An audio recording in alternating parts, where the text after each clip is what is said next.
Good afternoon, ladies and gentlemen, evening or morning, whatever time of the day it is for you guys.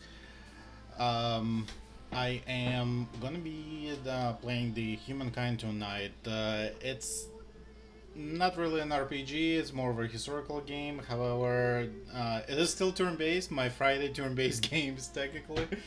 Um, I've already played it a couple times, so I got a little bit of a grasp on the way the game plays. I've had plenty of hours in the civilization.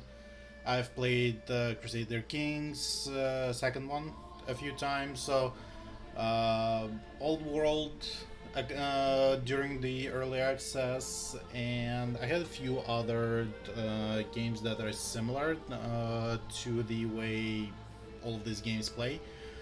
Humankind is combining all of those previous games kind of together. You get your um, civilization playthrough kind of the same way it is, and then at the same time you get these events happening throughout the game that are um, similar to the way that Crusader Kings is. For gatherers, thank you very much for following. Much appreciated. Stop by. I'll be playing more of similar games later on in the month or next month actually. Um, I play other turn-based RPGs though, mostly, but I'm trying to diverse into different things. So let's start off with the main menu. What we can start here with my profile. You can go to avatar and either use something that's already existing, or you can create your own avatar, like the way I created mine. As you can see, there's things that you can change and combine, and select the main color of the cloth. The clothing is not tied to the character, it will be defined by nation you are playing, so don't worry about that. Just define the main features as to how your face is gonna look, like male, female, whatever you want it to be. I need to keep reminding myself to actually stay above the camera bar. Oh my god, it keeps sinking under. Um, Sorry, this is my PC setup. I'm not actually set up with the green screen the way I have it on the Xbox, but there it is. So there you go. We got the gentleman over here. He's gonna be our avatar. Let me get you into the gameplay. Settings. No, no. Okay, there. Play new game. It is multiplayer also, so you can play with other people online. So here we are. Current preset as to what I currently playing. My second playthrough is. So sizes of the maps: tiny, small, normal, large, huge. The game starts you off actually on normal size of the map for the first gameplay, unless you make the changes. Let's do large. I believe it's large is what they're written on here, like the size of the maps of how many hexagon size it is, and what's the recommendation for how many players to be on it. So let's drop it down to 8 as it recommends, so people nations have place to grow on. So large world settings. um, World shape, you can either pre-select one of these randomize, or you then select custom. If you select custom, you have a bunch of extra features that will be, let's say I'm 4 continents. Oh, regular. I forget. Some of these features actually were missing. I guess that keeps it now for me since I have it that way. So world shape, I have it custom. Um, Continent shapes, it's you can have them regular, so they're maybe a little bit curved, a little bit more combined. Not very rough. Average internal seas are possible. Some higher cliffs. Chaotic, all over the place. So completely randomized, and because I want to play something that's very random, I usually will select chaotic in this type of the games. Climate, I didn't really play much different with this. Land percentage, do we where you want to be? So let's select. Let's leave it as a 50. We could do 40%. Let's leave it 50%. So basically, 50% of the map is going to be water, and 50% of the map is going to be your lands. Okay. Number of the continents. Because we selected random, I can custom. Here I can select a numeral either 2 to 4, 3 to 5, or I can say I want this specific amount. So let's go with 5 continents. New world, yes. No random. Island odds, some. You can have few, some, standard, or many. We'll leave it some, so it's a little bit more realistic speaking, but it's kind of gonna be realistic, but not really.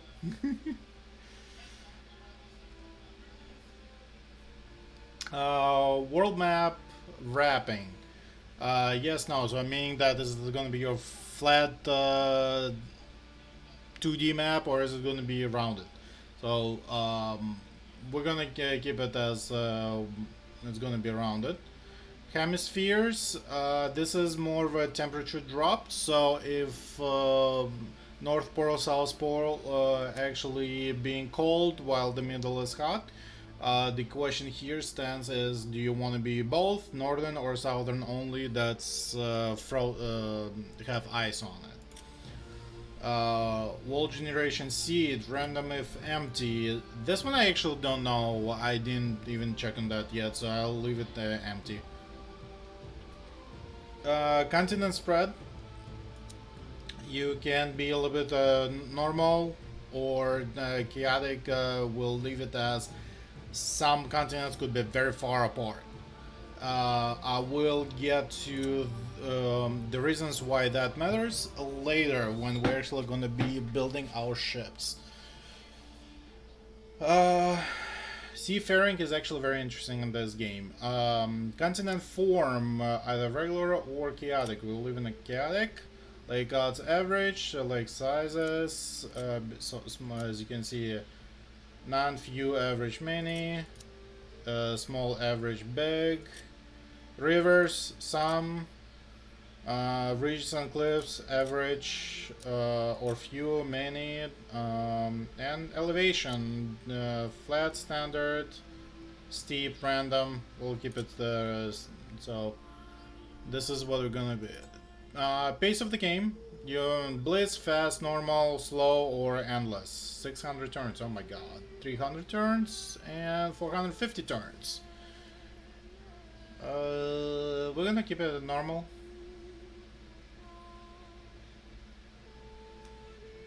Yeah, we'll keep it at normal 300. I might be able to get into the more compact with that.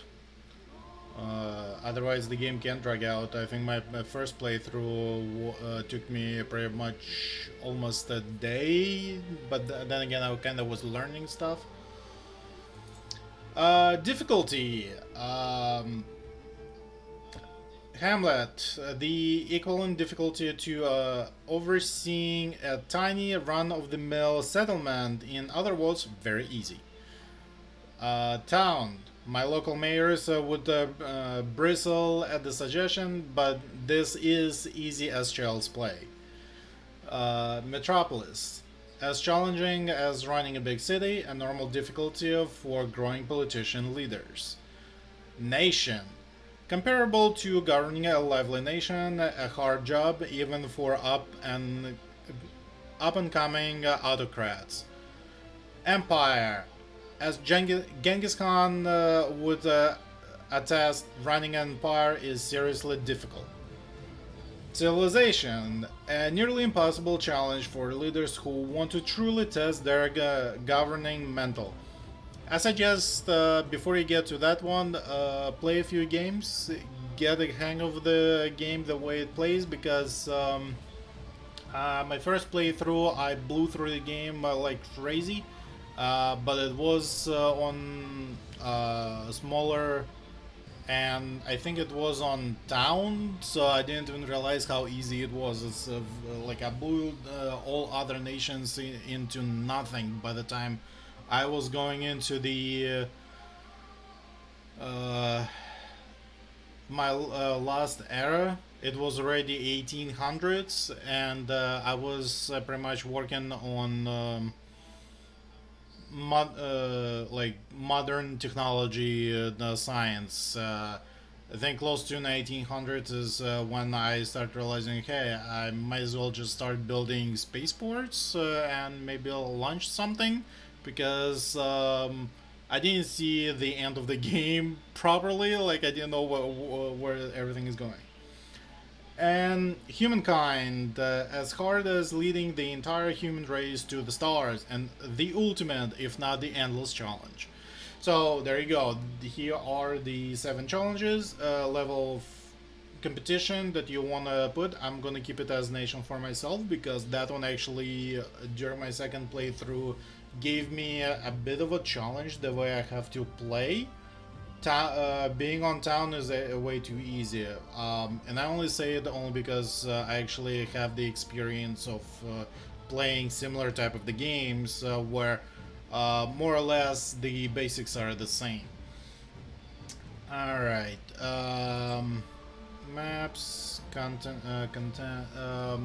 I do have I did get the deluxe version because I'm gonna play the hell out of this game. So we got the Celts and Gauls. I forgot what it was. I think it was the Gauls and Notre Dame and Victor Hugo sets. So we got our settings. So we're gonna be on a large world, right? Yeah, not huge. We're gonna be on large. Still gonna be nation. We're down to 8 nations. That's including you. So technically, you're playing against 7 other. AI here is actually very nice. The way it plays, I mean, maybe it's just so much different the playstyle from Civilization that I'm used to. I don't know, but oh, I guess there's also an option to, if you want AIs to be a little bit more peaceful. We don't. We want them to actually play as they should be. We want the challenge, right? Right. Alright, let's start the game. So sorry if the loads are slightly slow sometimes. It is not top of the line the gaming PC. Maybe roughly 8 years old tower that actually has been upgraded with some of the parts like video card and memory size throughout the years to keep up with certain things, but other than that, it's actually not the $5,000 tower. Don't have the money for that. I mean, honestly, what are you gonna play that will demand that much power out of your computer nowadays? I have not seen games that really demanded that much. Sure, the Cyberpunk 2077 actually was demanding on RTX. Our universe contains infinite stories. Let's listen. Most of which are about rocks and ice, at sub-zero temperatures in a vacuum. Rather boring. However, on a small damp rock, there is a story that bears a second look. It's your story. But the first 4 billion years or so mostly concern amino acids. Not much of a page turner. But then, over time, the amino acids bond together, and things start to get interesting and a bit drier.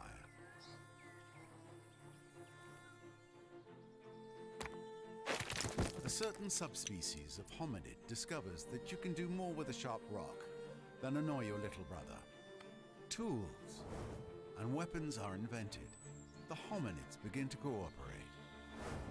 Fire becomes a servant rather than an unpredictable force of nature. They learn to tan the skins of animals for clothing. They learn ways to record and probably exaggerate their adventures. Eventually, these tribes learn to build shelters and immediately hold the first barbecue parties. This is the dawn of humankind. Struggle and cooperation have been rewarded. The Neolithic era draws to a close. The whole world beckons. This tribe has come far, but the rest of their story is your story. You are the one who will build them into a great civilization. How far will you push humankind? And there we Across go. the world, nascent societies are taking a deep breath, looking across the landscape and preparing for greatness. Alright, so we are in the game. There we go. We got our first unit, hunting party. Unlike the civilization where you start with the warrior and the settler, this game doesn't really have your typical settlers. So I'm gonna compare it a lot to Crusader Kings and the Civilization series, only because it with my that's my experience of mostly my experience of the games like that, and that's where I'm going to be comparing to things that are happening. So if you've never played any of those games, don't worry about it. If the Humankind is your first game that um, historical turn-based strategy game, I'm sure you'll love it. This recording should help you with basic understanding of the games, the way that this game plays. My personal suggestion and thoughts as to how to navigate through the game so you can maybe perform a little bit better. Then again, that first gameplay actually helps you learn quite quickly, so it's actually not so bad. Um, I still have tutorials turned on in case I actually hit something that I possibly haven't encountered in my other games, and which means that I have not actually learned how that something's supposed to work. Alright, so hunting party. Um, this is our first unit. It kind of works as a scout to run around. It's also a fighter and food gatherer, and science and everything. We are starting in the as a nomadic tribe, Neolithic era. If we click on the icon over here, you get your avatar image. As I was saying before, don't worry about the closing; it's gonna change comparing to what nation you are. So here's a cue as to like where you are in the eras. This is Neolithic era. The next one is going to be ancient. Then we're gonna progress to classic, medieval, early modern, industrial, and contemporary era. That's you're gonna be a last end game era where you're gonna pretty much compete for possible endings. The game will prompt you once you go into this into that era as to how you can actually win the game. There are numerous ways to do so. Era stars. This is what you want to focus as to when you're trying to breach into the next era. Um, Earning era stars is collecting those will let you actually jump over to the next era.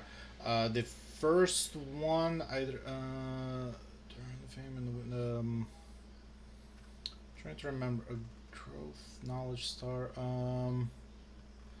I think we actually, yeah. So the goal of the first era is that we're gonna have to get have a population of 5 population and or units within your empire being at 5. So our current one is 1, just that hunting party. Population can be grown by placing outposts, kind of like setting towns. So we'll get to that in a sec. Knowledge stars, that basically just stamping on the tiles that have a discovery or something. I'll show you those. So we just need to collect 10 of those, and we need to hunt 5 animals in order to gather enough food so we can actually progress into the next era. So the faster we can do that, the faster we'll go into the first era, and then the ancient era, and then that means we'll be able to claim our first nation. um, Competitive deeds that could be unlocked throughout the playthrough. They're all some of them depend on the finding a wonder or an event happening in the game. Okay, let's see. So over here is claim territory. This the game this plays the humankind, the way it plays is that you see these dotted lines going around. That's an outline of one of the zones. What you want to do is run around a little bit, uncover the territory, and then try to claim that zone, because later on you want to that will create an outpost, and that outpost can be converted into an actual city. This is how you grow your empire.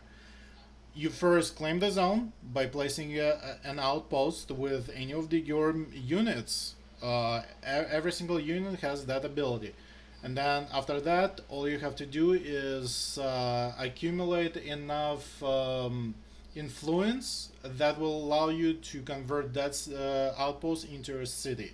But you cannot convert until we're at least in the ancient era. Alright, so let's start navigating around. Oh, we got some cliffs here. Okay, so let's start with a little bit of explanation. This is the strategic resource. Until you learn the science that uncovers what type of the source it is, you will not know, and you will not be able to put something, put a mine over it.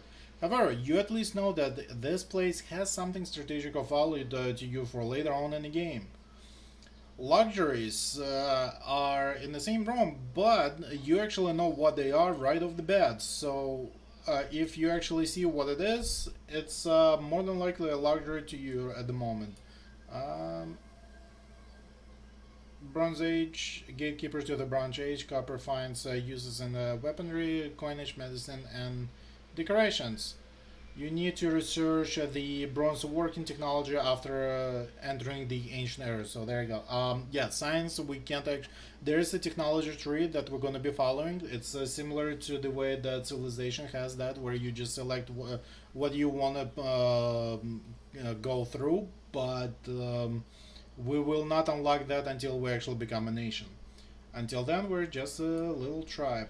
Over here is the this symbol is a discovery. This is the 10 things that we need to collect in order to get our goals set to progress toward the next era. So let's set our character. Oh, actually I have one closer. Let's grab that first, and then we go here. They do disappear after a few turns, so you want to grab them as fast as you can, and they do reappear again, like respawn again, at least for the first few hours. After that, the discoveries go away. So behind my icon, my web camera. I'm sorry, like I couldn't really find a better place for it. Behind my icon, my webcam is and turn button. Um, there's also just the game main menu.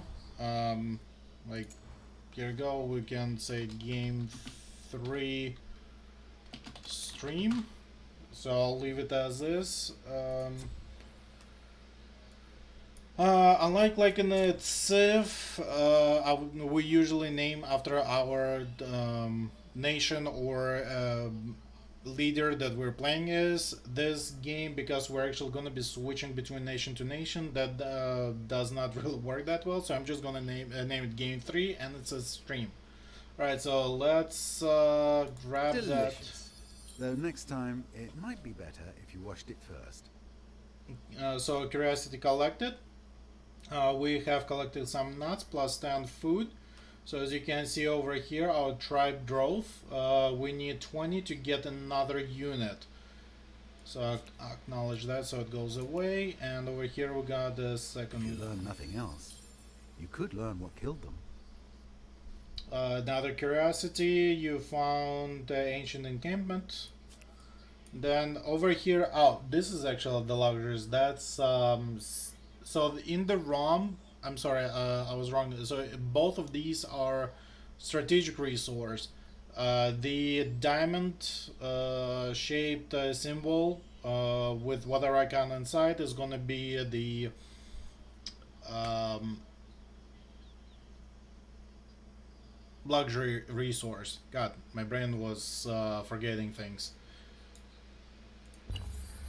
So this first zone we're in, not very high on all of that, but all right. So looks like we got the action to claim the zone. Um, so let's click that.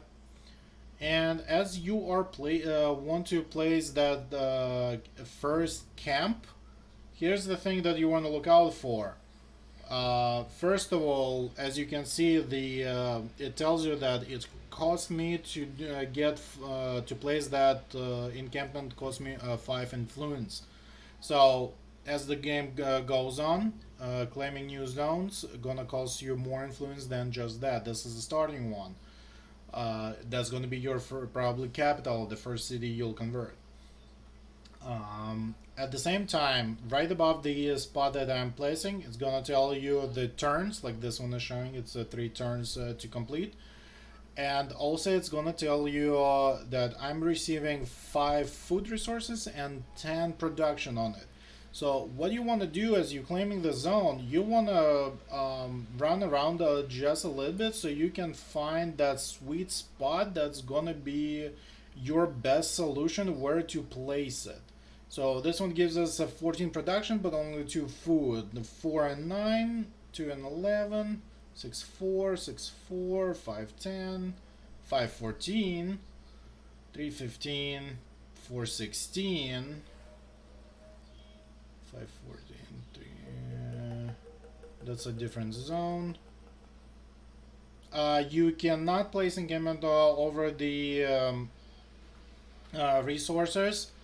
So that's a little bit different from civilization, where if you plotted city or district, you could potentially placing it over a resource. Yes, you'll be automatically collecting it, but then you might be getting locked out on certain things like placing an actual mine over iron. Makes it gives you a bonus to over the research, I believe, for the warriors, or it's some of them have had that. I forget which ones that they do, but anyway, so like here you don't have that. You don't have to worry about it. So I think I'm gonna place it here because it gives me the most amount of production, and my personal thing is that I've noticed that production is actually something you really want to be on the lookout for with your um, uh, when you creating a city, because later on it depends how fast it will be creating the units for you and building houses and everything like that. Okay, so as you can see, like these three were not in the spot before, but now all three of them are actually there. Let's go collect that one.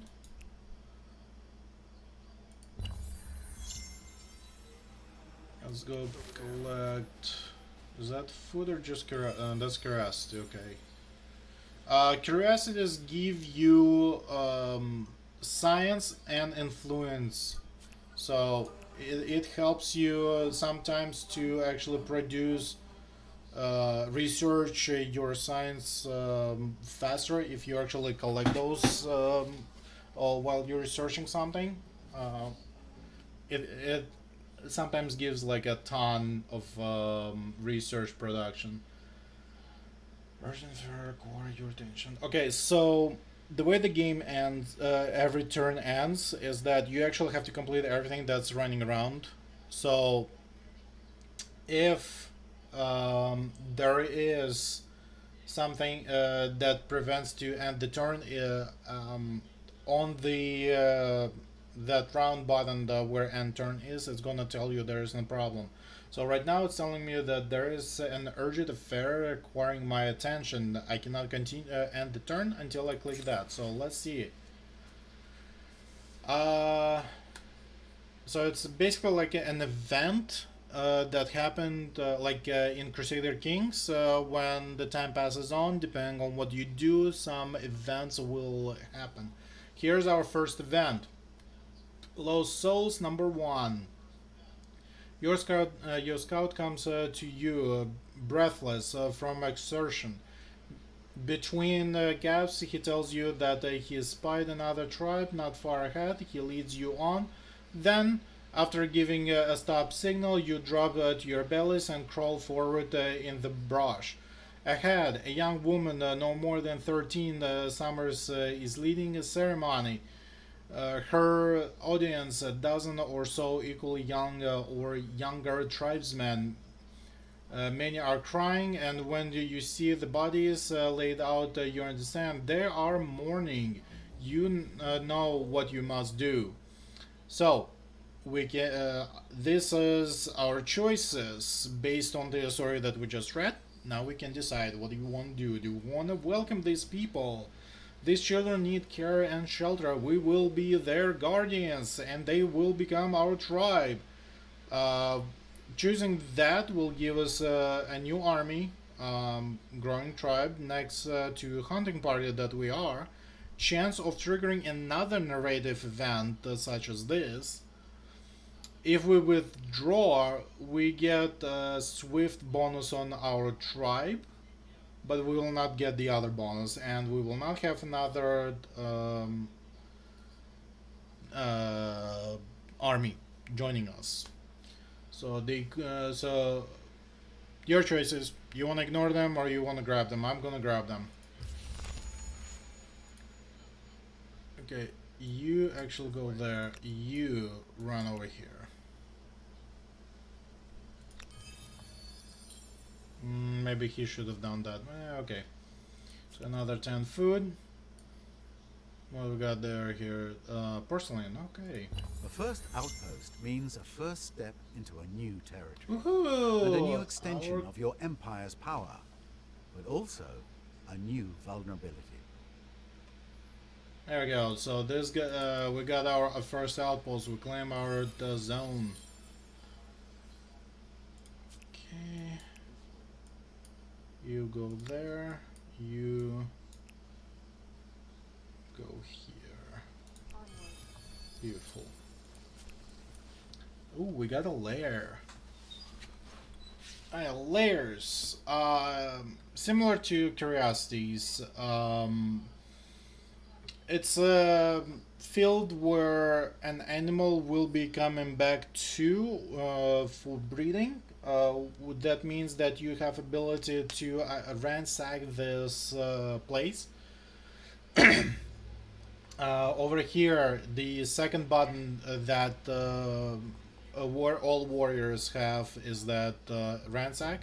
You have to indicate the spot you want to do. You can do it on the outposts, trading spots, or on these layers.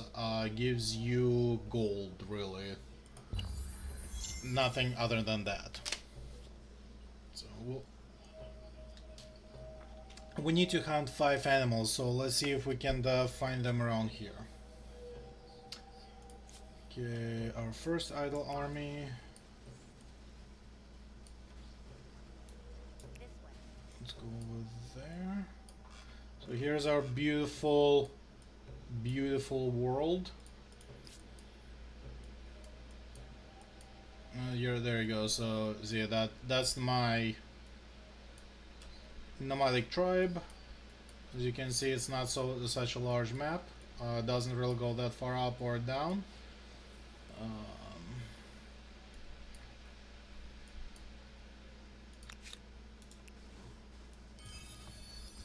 Only 5? Darn.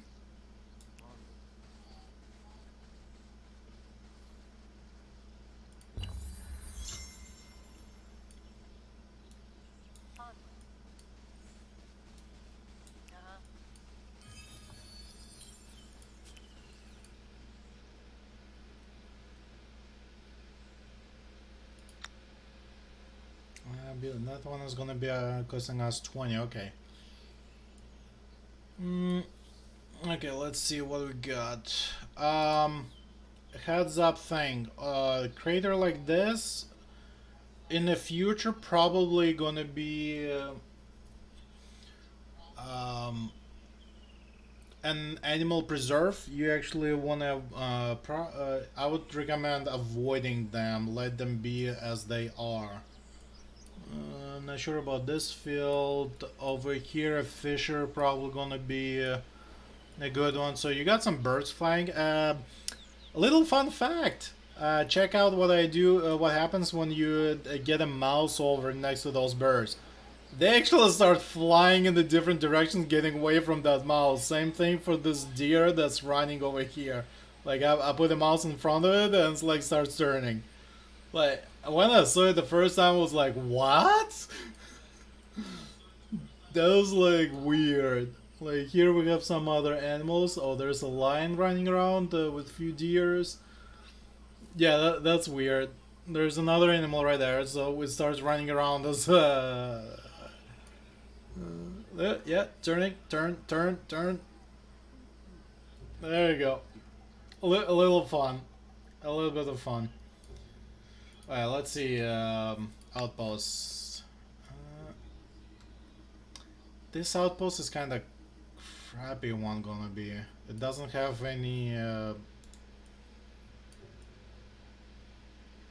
That zone has so much stuff. I need to order. These 2 zones are better.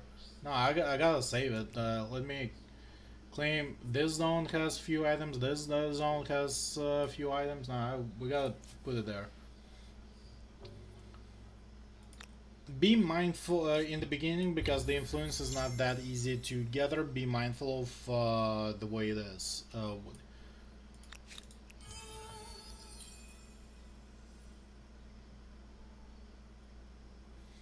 Alright, we've earned our air store unlocked. So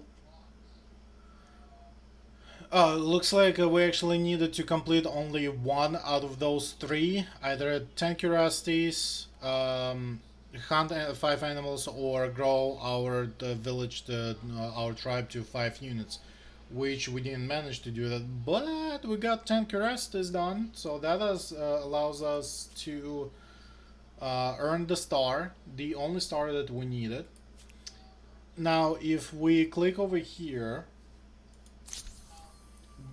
Uh, Now it allows us to choose an empire. Oh, holy crap! Some people already. We got two nations that actually already been chosen. Um, so whoever that is, they claim Harappans. Whoever that is claimed Nubians. Everything else is still available. So what we got?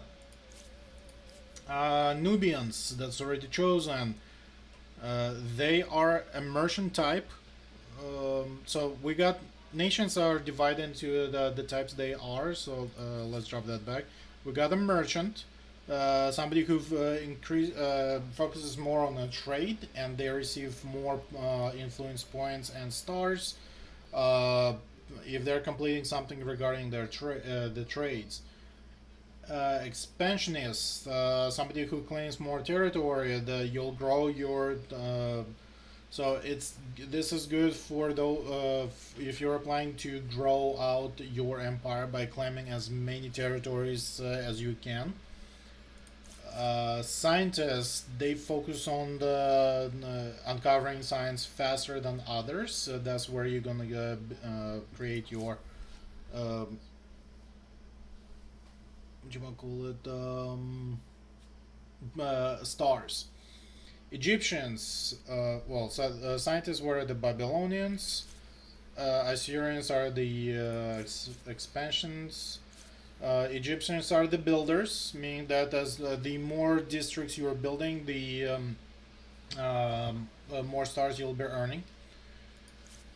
Hittites, whatever they are. Militaries, meaning that you're actually looking at fighting somebody in order to. So you're going to be progressing faster as warmonger. Mycenaeans, same thing. They're militaries, warmongers. Almacs, they are ascetes, meaning that they're more not growing their influence rather than any of the other options. Um, Phoenicians, traders, and Zhao are the ascetics again. Oh, and the other one is the um, agrarians, the Harappans. They were a culture that wanted to grow bigger population. So each one has its own difference.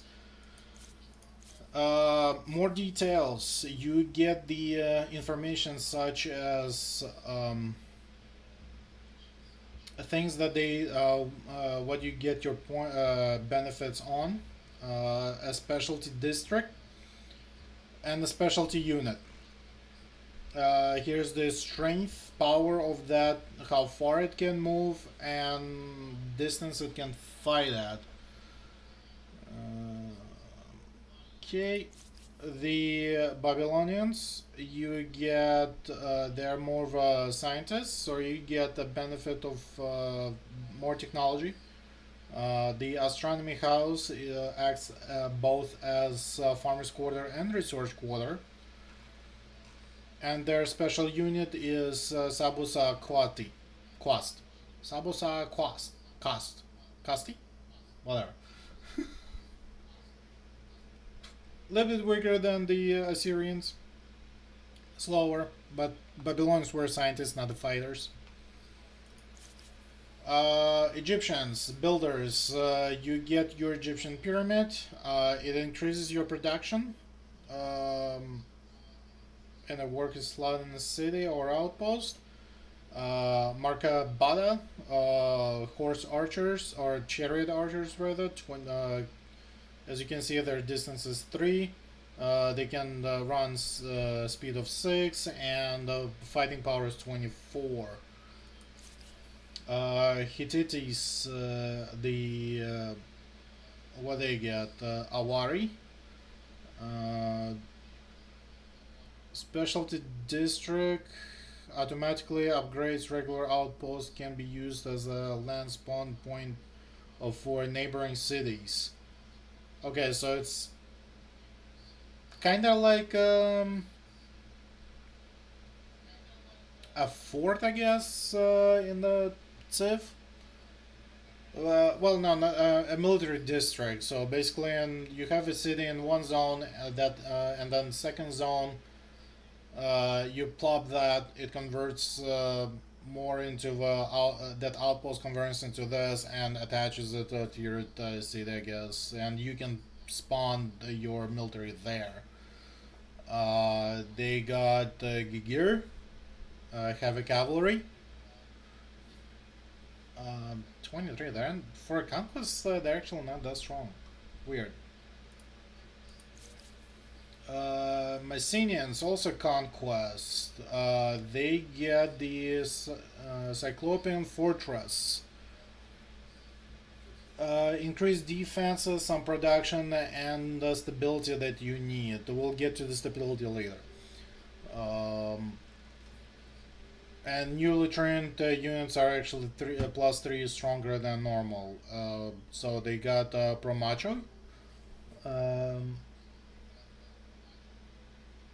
21 strength. I guess +3 from the fort is going to be 24, so kind of comparative to the others. Movement 4, distance 1. All max. Farmers' quarters. Their district is farmer quarters. Extra bonuses on that. And the javelin thrower.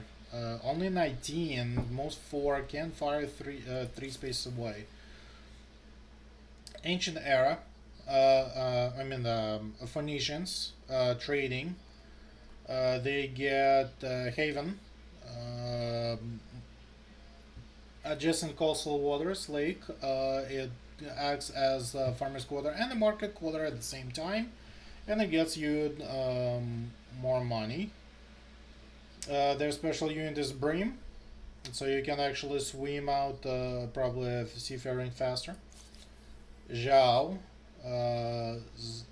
they get their Zanchi, 23, 6 and 1. Confucius School. So they're all about the stability of their nation. Canal networks for the Harapas. That's farmers' quarter. And their runners is the special unit that only has 14 power. Ouch. Nubians, Meroe pyramids, acts as market quarter and marker's quarter. Maker's quarter and market quarters. Their special unit is the Tasseti archers. Power is 19. Distance can move 4 and the distance 3. So I guess the others have some good qualities. Okay, so I'm gonna go with the Babylonians for the first era. My outwear is going to be changing for that. So we confirm that yes, this is what we're going to be. So we're still in the Neolithic era, even though we just chose that because we actually still didn't finish the turn. So we got to complete all of that, and then at the end of the turn, it will convert us. Let's see what else we can find here. Let's get us moving around. You know what? Over here, there's 2 resources. We want to collect those, please. Over here we have an event happening, and we got another event down there. Okay, so let's grab this event first.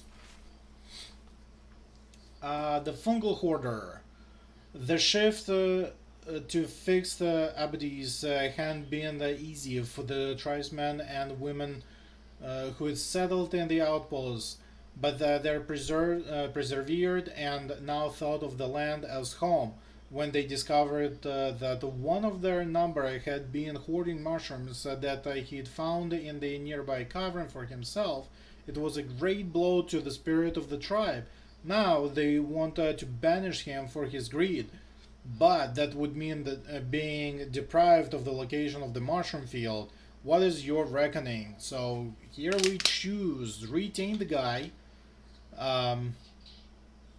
The man will leave the settlement but will remain of the tribe. His days will be dedicated to the learning more about the strange species. Plus two signs. Protect. The tribesman made a mistake, but he'll learn, and the extra food will be welcome, bountiful on our outpost Toran for 10 turns. Or banish the guy, minus 25% on the city defense's research cost. Nah, we're gonna.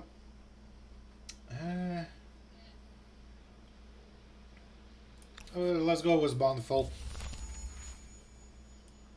Okay, and the second one. A tribe's legacy. You stand at the crossroads. For many moons, the tribe has traveled the wilderness slowly, tutoriously, learning the secrets of this world. How the material hidden in the deep places and in the plain sight might be fashioned to the tribe's advantage. How the beasts and plants of the land and seas can be most fruitfully harvested, and how myth and stories can glacially but inescapably give power over our greatest enemies, other tribes. Now you must decide in what domain the tribe will truly sharpen its knowledge for the ages to come. Will you be renowned as makers, farmers, or charmers? Alright, makers adds wetland dub legacy trait.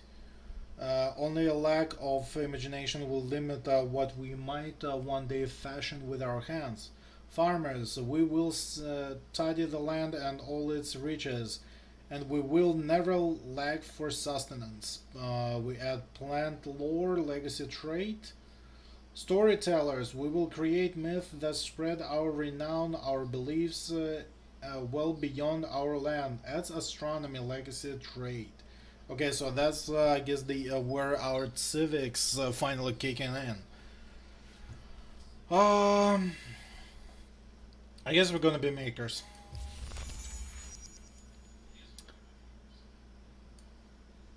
All right, so we've completed everything we need for the turn. We end the turn The and magic. challenges of a young civilization. It's hard keeping up with the neighbors when they have the wheel and you don't. Humankind learns quickly that everyone contributes. If you're terrified of wild animals, you can grow lentils or catch fish. Tribes settle towns. Towns develop markets, and markets begin the exchange of goods, services, and most important, rumors and hearsay. This means more than just markets for the Babylonians. It's also the beginning of mathematics, astronomy, and a set of codified laws that I wouldn't want to be caught breaking. Off we go.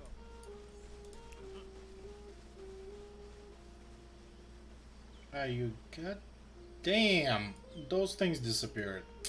All right, fine. Crossing a river costs extra footing.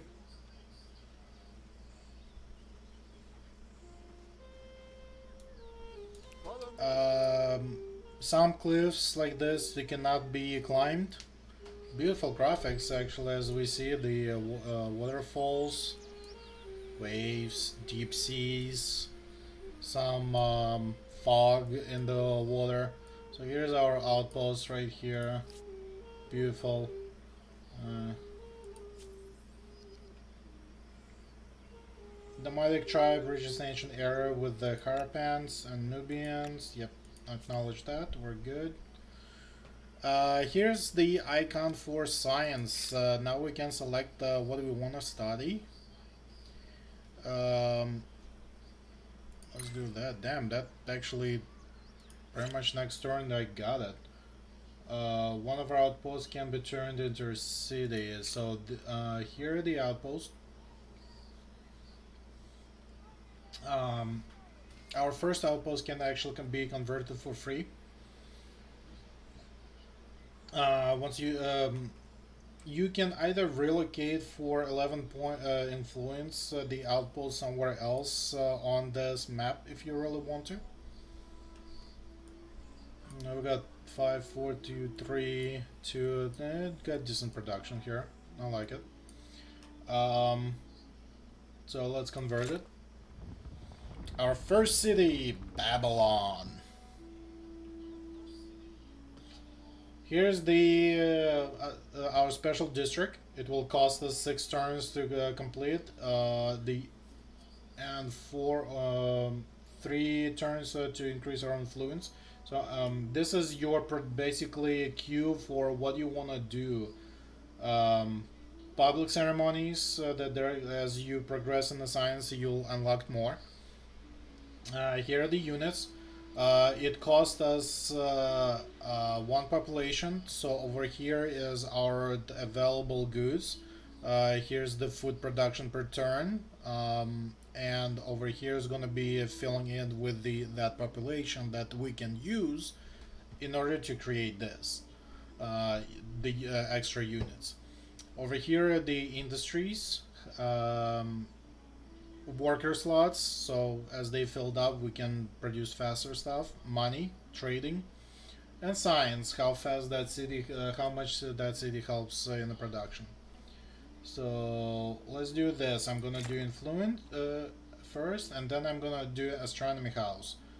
Um, One thing to notice, as you can see in the effects, there's a first thing it tells you is -10 stability when you build a new district.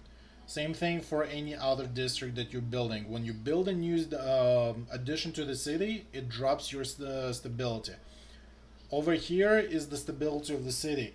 If that reaches 0, the city will rebel against you and become an independent city. You don't want that. You kind of want to just pay attention to that. It will get easier to actually keep track of that later. Alright, so let's select our district. What it's going to do is you can only build districts, most of them only close to your current city outpost, whatever it is. So I got 6 squares where I can do it. Here's the thing. It over here is gonna tell me how much I'm gonna earn and lose of whatever other resource. So I'm gonna get +2 food, but I'm gonna lose 3 production. I'm gonna lose 2 production, get 3 food. I'm gonna lose 5 production and only 1 food gain. This one I'm just losing altogether. This one I get some food. That's about it.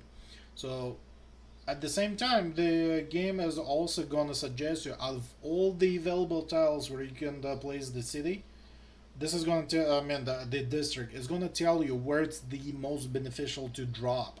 So we're gonna go ahead and apply here.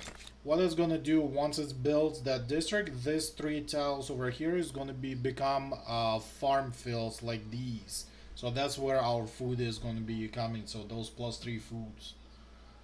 So we'll leave that city as is.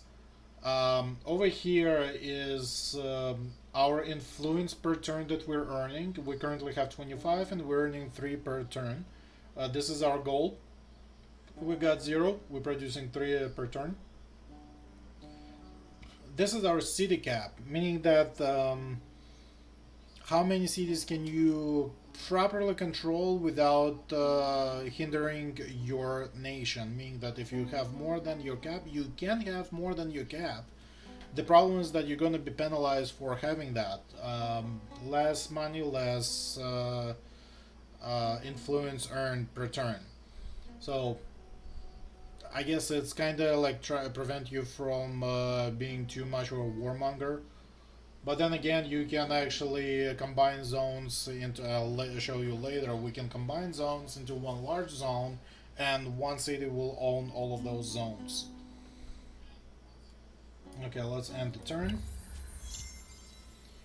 Now the culture became Messenians. You come up here, go over there. So that's our zone scaling.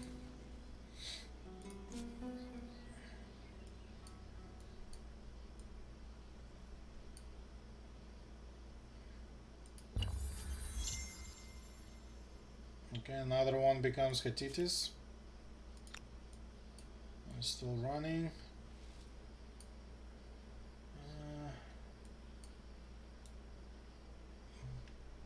Go over here. Okay, let's see. You actually come over here.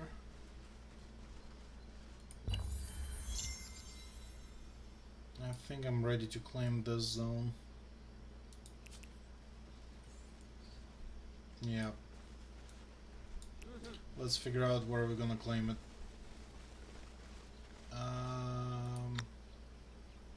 This one's gonna cost us 10 influence to claim, so let's see what we get. Out of all the available choices, the game also might suggest you in that particular zone what will be the best choices. So there's this choice and this choice. Well, everything else is going to be less. So it's basically the game is telling you I don't recommend to go there if you really want to. We're gonna go with higher production. Food is more or less not such a problem to gather, so we're gonna tell this guy here. And then I wanna see how much more territory is here. We got another resource value here. Okay, good.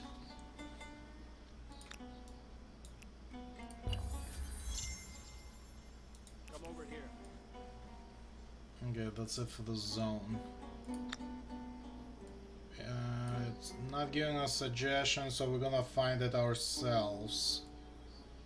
That's fine.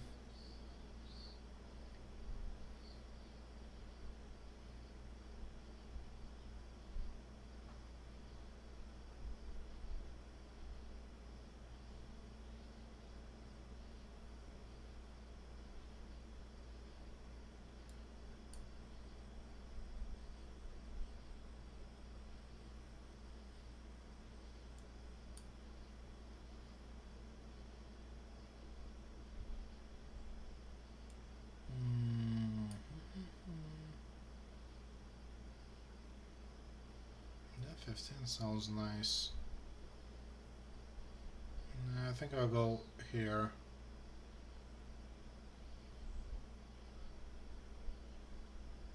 I might as well do it on the spot I'm on. 413. It's fine.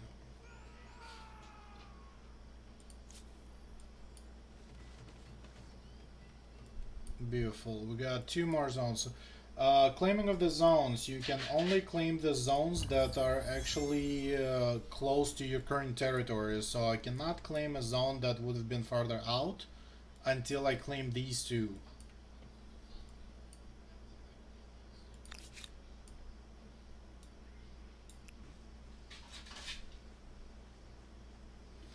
Hold on a sec, guys.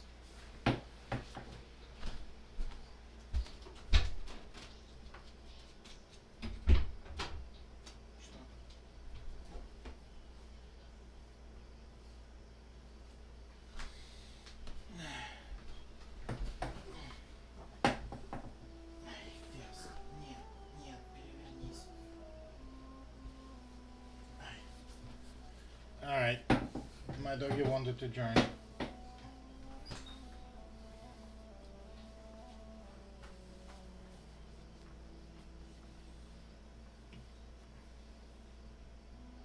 No. What are we doing? Thank you. Now she wants to help.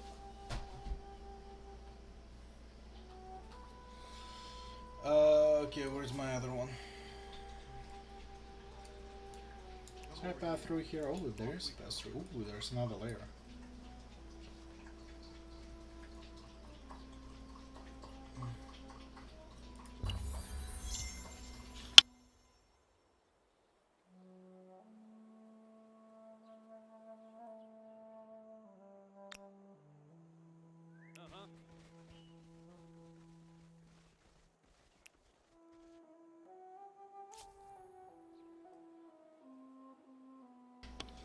Alright guys, let me show you what the ransacking does. So we got the layer, we got the action to ransack, and we select these, so it shows you we're gonna get only 10 gold, but it's gonna take us only one turn to ransack that.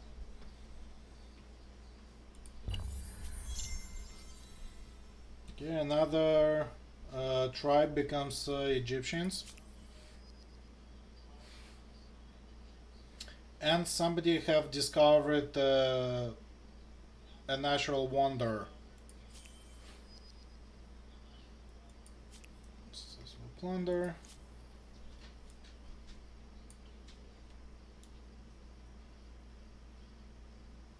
Let's go. Oh, we got coffee, nice. Over this way.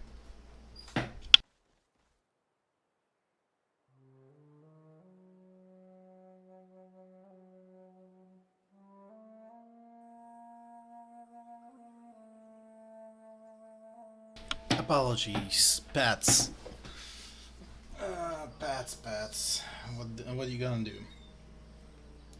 I'm on it. And we got another one, Almax. Beautiful. One way to track about all other nations and where your standing is, and looks like I'm in the 4th place at the moment. Fame. One way to win the entire game at the end of the last era. Over here, depending on who has the most fame, is rank 1 through 8, since we have 8 people running. Also, the empty stars next to their nation icon also tells you how many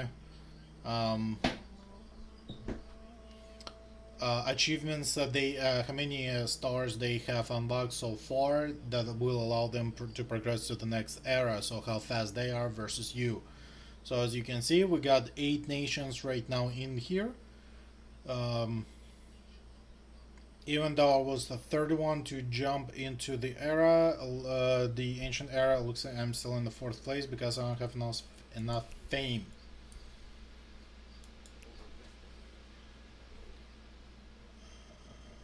There's a strategic resource, but other than that, actually a very nicely populated area, maybe.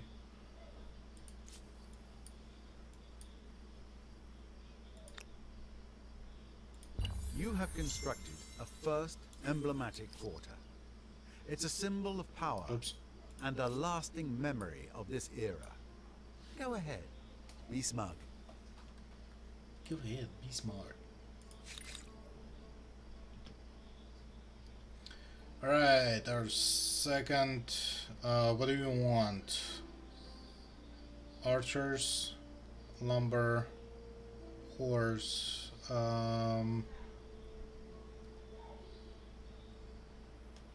City defense.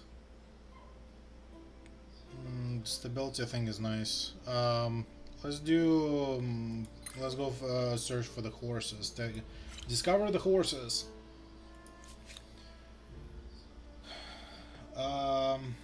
Okay. We got 1 citizen or 1 population. Allows us to create 1 more scout.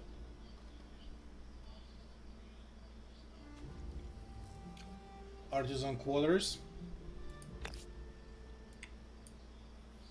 Let's build those.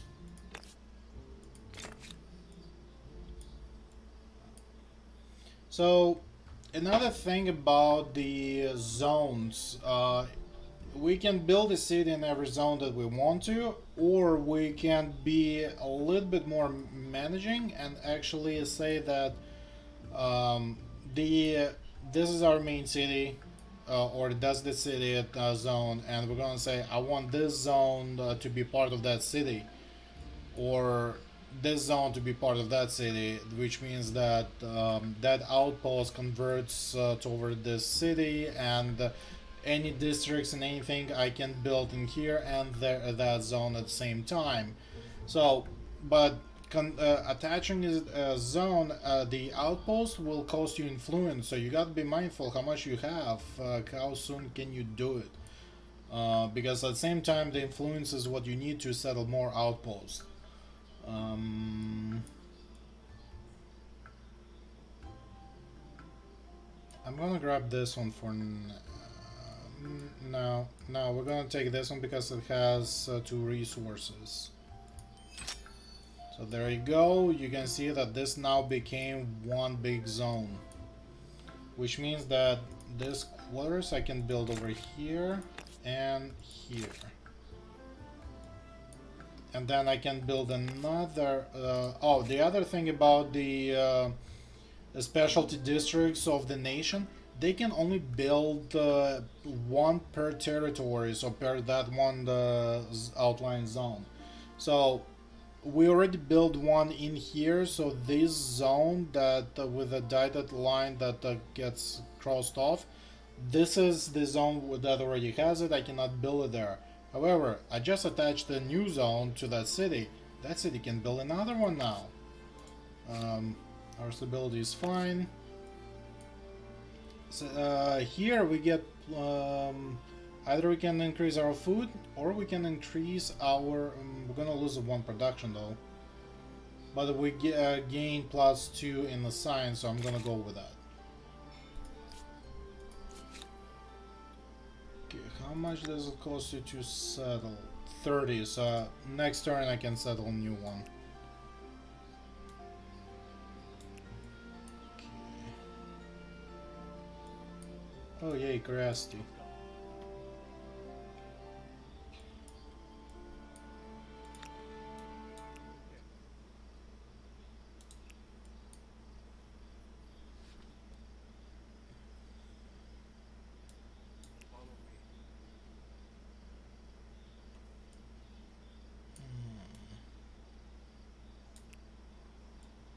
We got somebody over there. There's a brown outline of another city. Nation.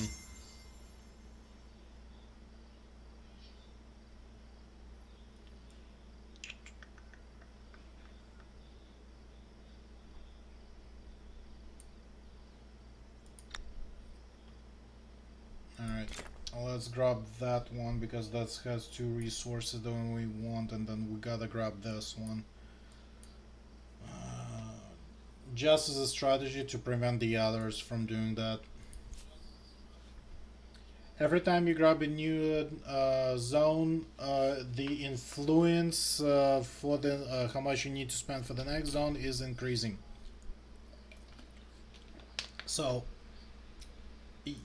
you only can grow as fast as you can grow, as you as fast as how much you get of the... What the hell are you running around like that? Why can't you just go through here? It's not that steep, maybe.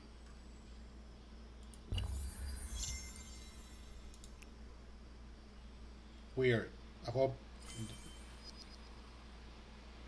Yay, science complete. You are the first to discover Gunning Mulu Natural Wonder. I get 30 science for that. Woohoo! And the research is complete. Oh, by the way, here's the the technology tree. So, calendar. Why I didn't get to select what type of the calendar I want to use? That's weird. Last time it usually prompted me for that. I gotta check one of my civics. This is everything that can be done in ancient era, so I can go as far as here until I convert to the next era. Once I convert to classical, I can start discovering all of this. And then I have to go into medieval before I can start with feudalism, theology, and war summons. After that, the early modern era. All of this. Flintlock. Industrial era. Carbine. Scientific method, nationhood, electricity, mechanization, combustion engine, urban planning, wireless telegraphy, and then we go into contemporary era, which is pretty much our nowadays.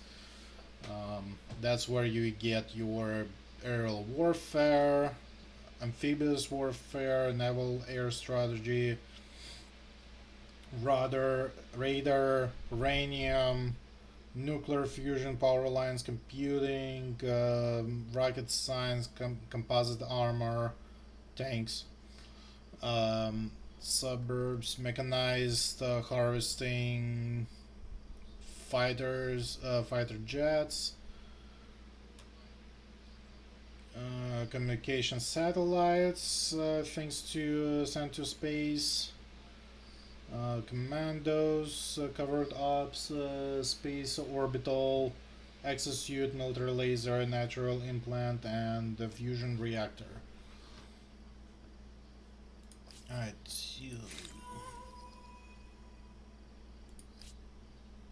there it is. And I get. Ooh. I'm first! Woo!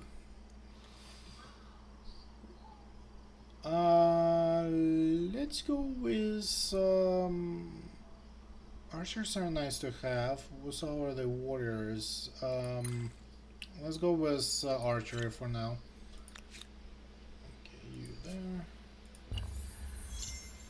Oh, I keep forgetting about my civics. Population gain, turn down knowledge. Okay, good.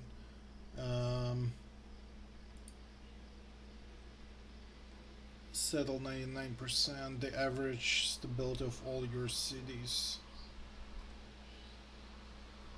I don't have any civics yet, okay.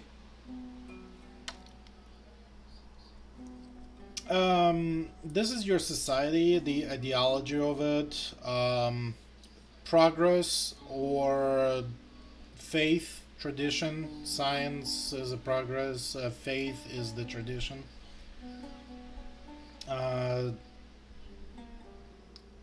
This is authority versus liberty. And here's the concept as the more of a homeland or being humanitarian toward the world. Individualism or collectivism. Let your cities be individual to themselves, or cultural unism, everybody is the same. More stability for more chaos type of thing. So there, cannot open the civics yet.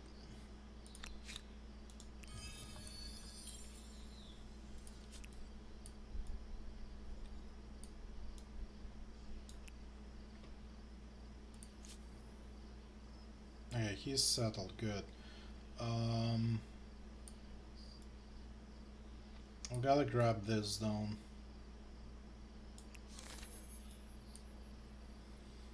Okay, and we got some kind of event happening in the capital.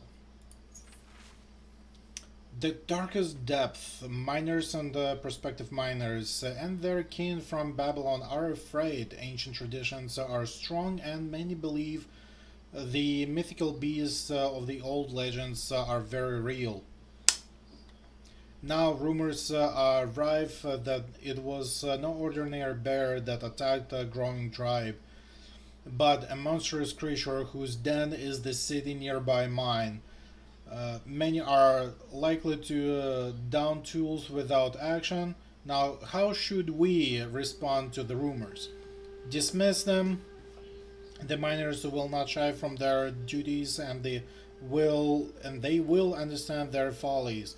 We're forcing the labor on the Babylon for next 2 turns. Investigate. Chance of unexpected consequences to happen. To satisfy the miners, will fund the expedition. Celebration in the Babylon that causes plus 10 stability. This one minus stability, but more industry. Okay. And then embrace it. Become patriotic. Reduce the cost. Let's investigate it.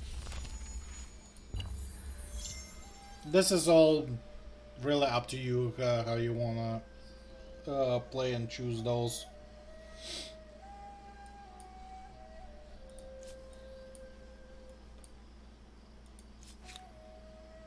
Follow me.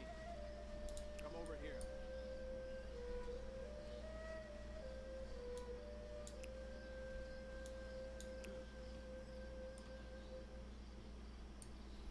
This zone seems to be lucrative too. Carpentry research, beautiful. Let's go.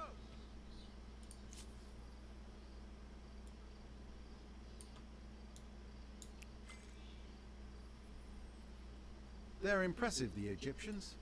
It's a fair bet that you'll be embarrassed if you compare cities with them. Ouch. Alright, we've met Egyptians.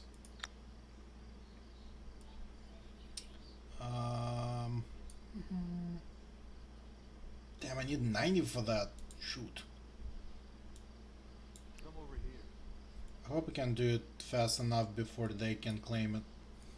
It has 2 resources here. Alright, science. What do we want to get? Well, that's only 3, so let's get a warrior. Diplomacy. Over here is all of our neighbors. So let's click on the. Looks like the introduction scene already been done. Sacrifice too great for the needs of an empire. Normally, when you click here, the first button you can actually click is B introduction, but I guess somehow that already got skipped. It gives us an idea of how much money we have and earn. Over here we get the just below the image of the other nation. You don't see it, unfortunately. I do apologize for that. But what you have there is the basic understanding of this character that you're dealing with. So, Mama Aklo, ancient Egypt. She's careful. They favor defensive playstyle. They're introvert. They tend to focus on relationship with a few chosen civilizations. Expansionist and protector. So the +4 to combat strength. The 4 units in or adjacent to the district on the garrison. They create strong defenses on their borders, so don't attack them. Trade. So this is your basic relationship, what you know with this nation, who they know, who you know. Surprise war, declare war, propose alliance. Over here are the trades. If you know of any luxuries or strategic resources they have that you want to buy, you'll be able to see them here.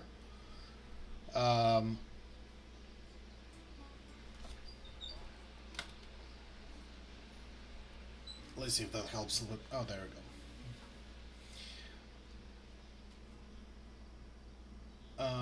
Over here is our resources, what we able to sell to others. You can see imports or exports routes if there are any.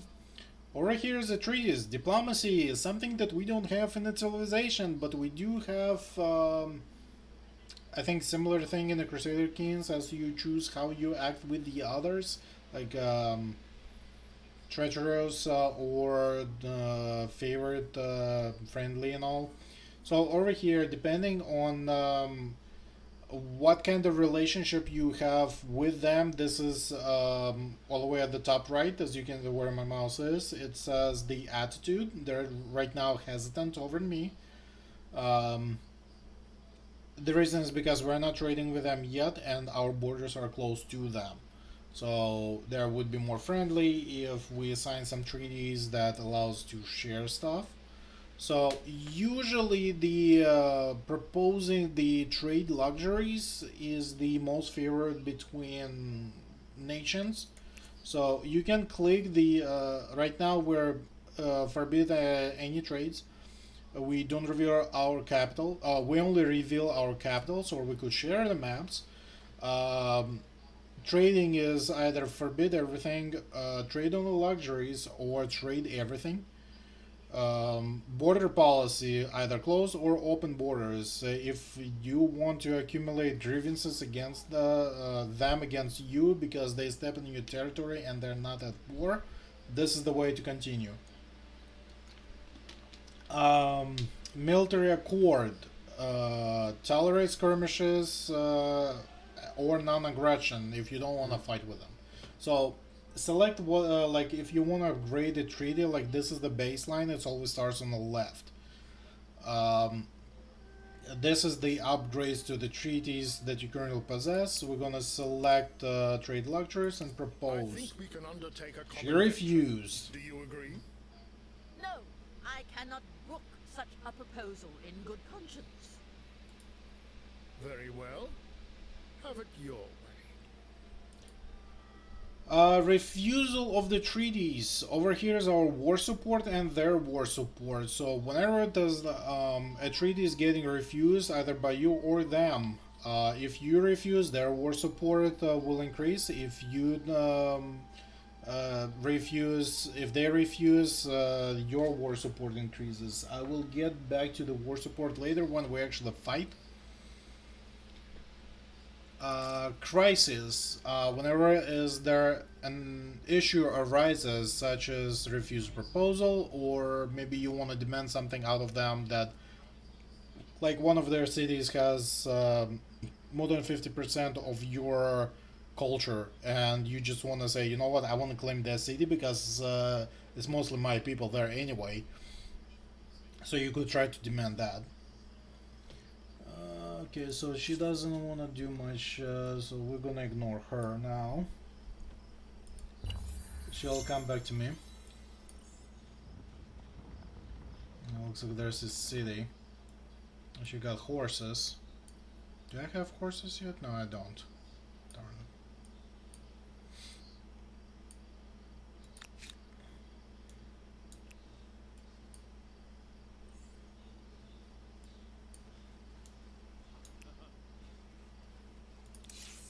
For your families. Oh, now she over here is the question mark. There's something she. But I think now she's proposing that. Like, really? I proposed that. You don't want to accept my. Oh. Yes. Alright, so when they propose, what happens is that you can accept straight out as the offer is, which is a free trade, or counter offer that where you say like, you know what, I'll accept it if you add a little bit more gold into it. They may accept or deny it. And you can flat out refuse the way that she did to me, but I want to be a nice neighbor. I'll accept. Of course. There's their city, Memphis. They're actually pretty close to me. Is one of the things you could notice that it's a nice graphics when you're up close. It gets a little bit more dull as you scroll out, and as you scroll out even further out, you get more of a strategic view as to these are two of my claimed territories. This is the actual nation's zone.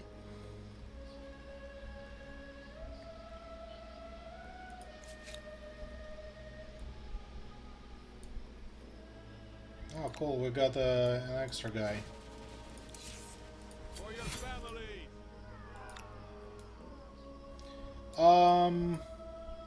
So you probably noticed maybe a couple times where an icon like this popped in where I accidentally rolled over my mouse over another unit. This is the way to combine the units together. All you have to do is click one unit and say, you know what, go over there and combine with this guy. Over here is the amount of units you can put together. Right now I can only do 4 units in a single square. This will grow as we progress in the game. But I'm actually gonna keep them separate because oh, there's an animal.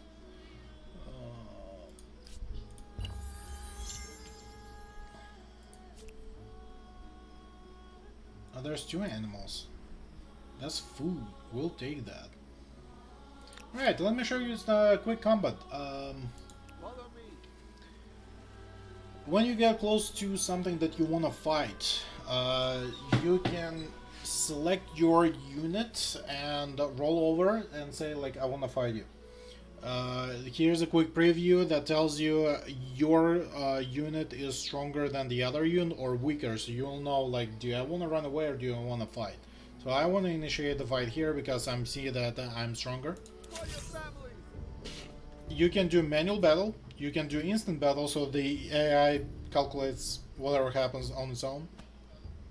Or you can retreat if you're actually weak, seeing that somebody attacking you, you're seeing that you're losing, and it's like, you know what, I want to try to save my unit, let me get out of there. So let's do instant fight. We win. Victory. We lost some health, a little bit strength, but we gained 5 gold. They're fully lost. We're gonna do the same thing with here. We were on a flat land, so equal zone level, there was no benefit.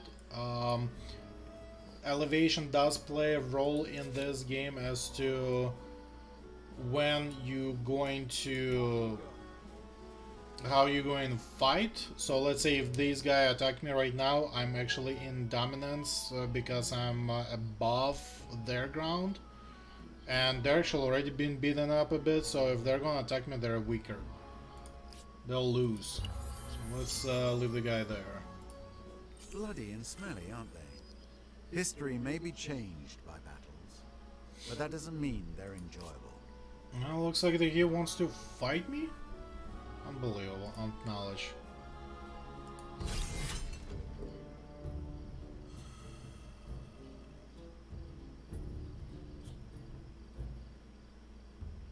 They're both gonna die.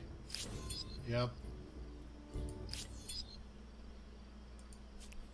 Wait, full defeat?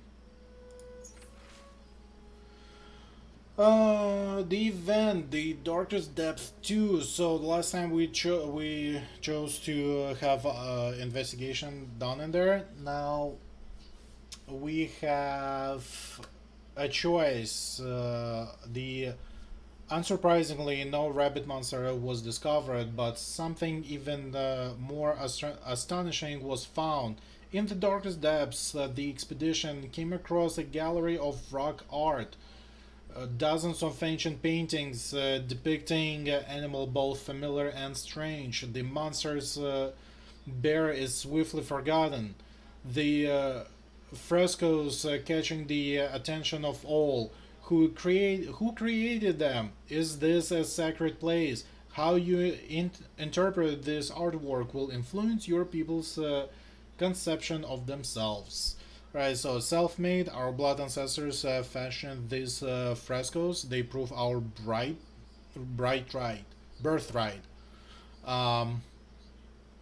We create the civic, the natural right. This is, or we can choose divine chosen. It was destined to discover this sacred place created by forces greater than ourselves, and we can create the divine mandate. We're gonna do that. Show civics.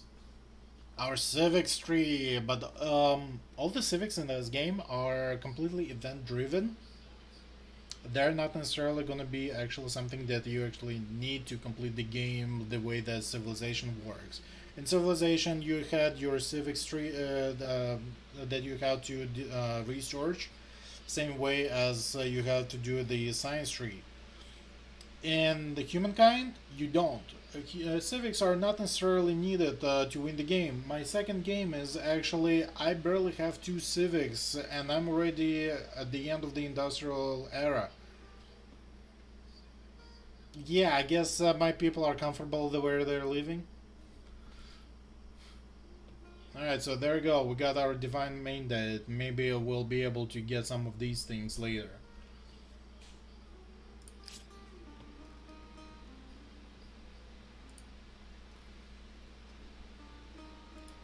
Science.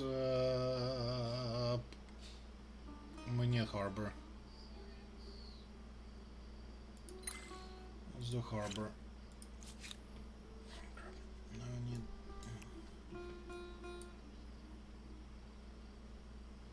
Let's go.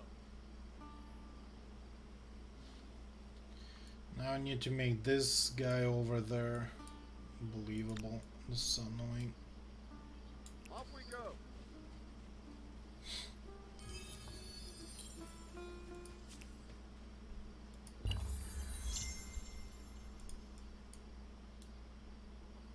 Off we go. Terror of the Bovines.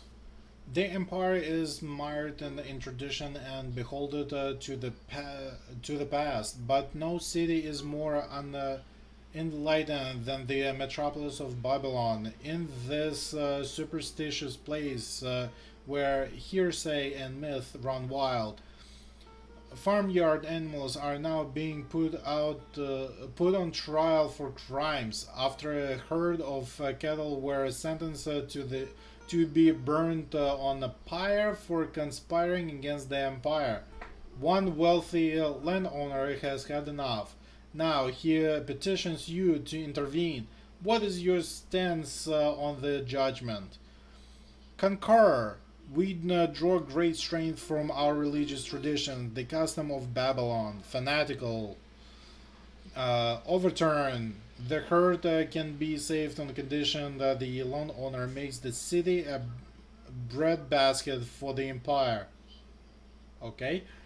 Or scorch. It is a time Babylon became more enlightened. These archaic customs must be swept away. Let's go with science. Like, seriously, why are we burning our cattle? Unless they're good for us. I mean, unless they're sick, then yeah, sure, let's burn them.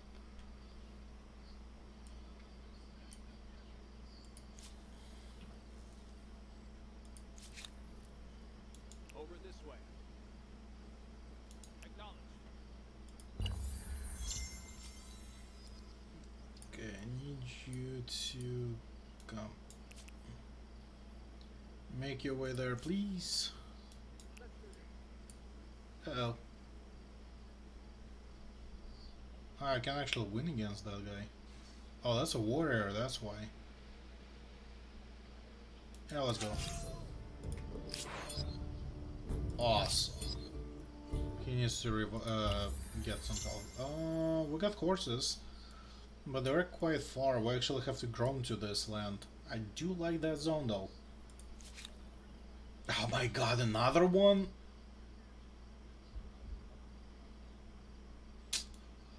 Yes. Follow me.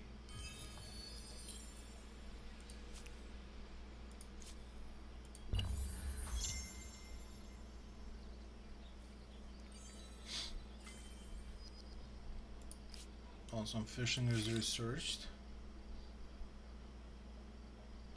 We can do bronze working, beautiful.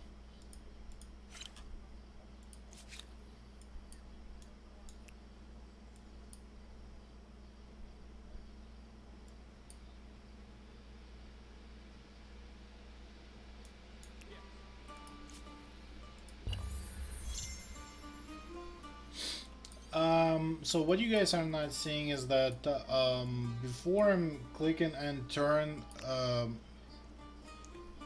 shit, he's already claiming it.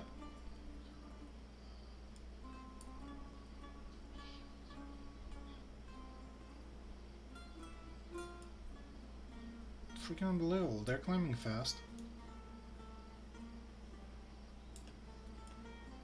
He's gonna get those two zones. You have my attention.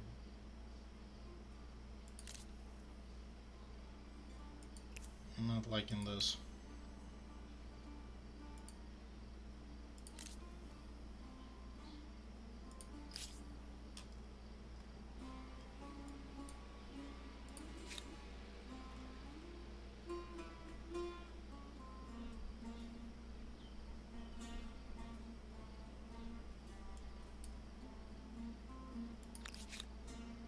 Oh, they ran off. Well, I can't go there now.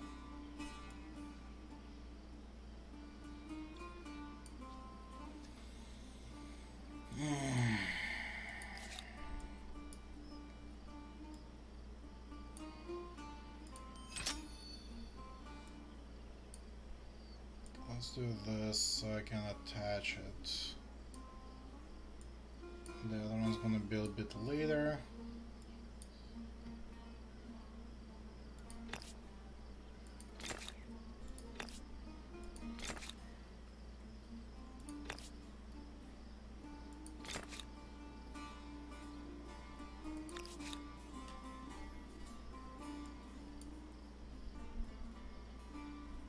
I'm not too thrilled on the fact that they claimed that freaking city faster than me. We'll stay here.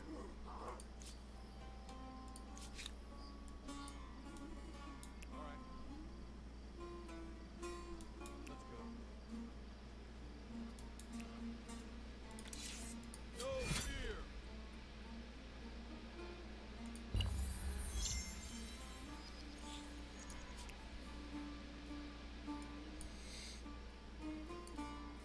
Oh, sweet, there's independent city forming.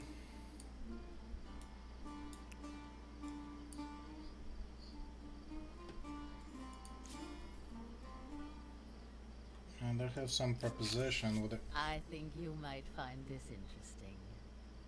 I hate her. I already starting to What to hate make her. of I this? proposed, she What to make refuses, of but then this? she comes in next turn and says like, I wanna do this. This Fine. is good for us. Only because I don't want you to go into my zone right now.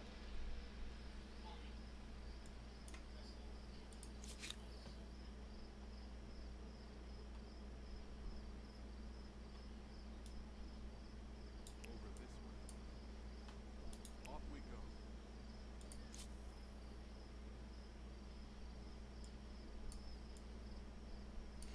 Okay.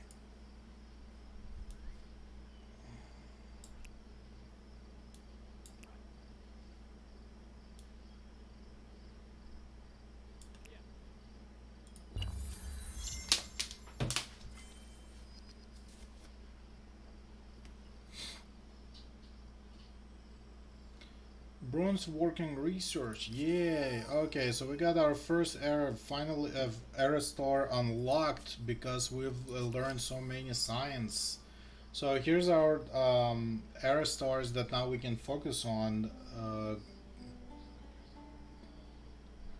Grow the expand your civilization, science, which we earn faster. Aesthetics, meaning that I have to reach a total of 600 influence. My currently is 271. Build the stars. I have 6 districts built within your empire. Currently at 5. I think I should be building that 6th one soon. Arganian stars have a population of 12. Merchant stars earn 550 money. I'm gold right now. I'm 268.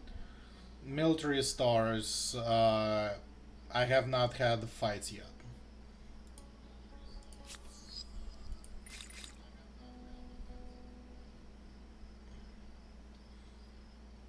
Okay, let's do irrigation.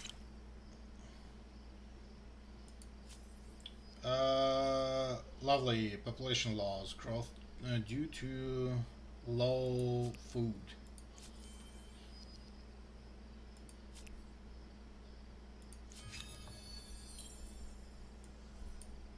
Beautiful.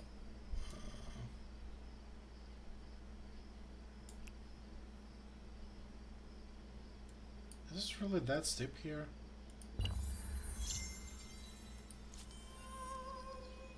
Second era, builder stars. Yep, there we go. Let's go. And that was land transport, no trade.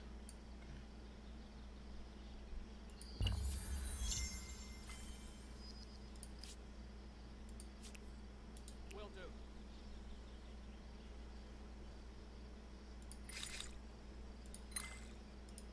Let's do masonry. No, I do not have any specific plan the way I learned science. I don't follow any specific at the moment.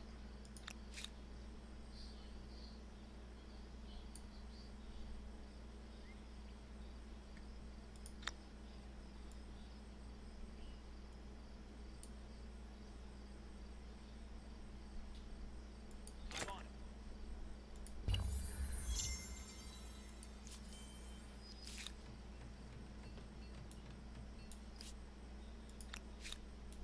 Let's go.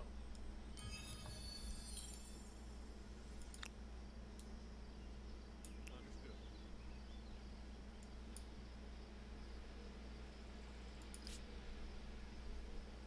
This is alright. Independent City. You can grow your influence with them, and depending on that, if you are at your first who reaches, or you're at first position when you reach 100, and even if anybody else, you're in the first place, you can actually claim them as your own city.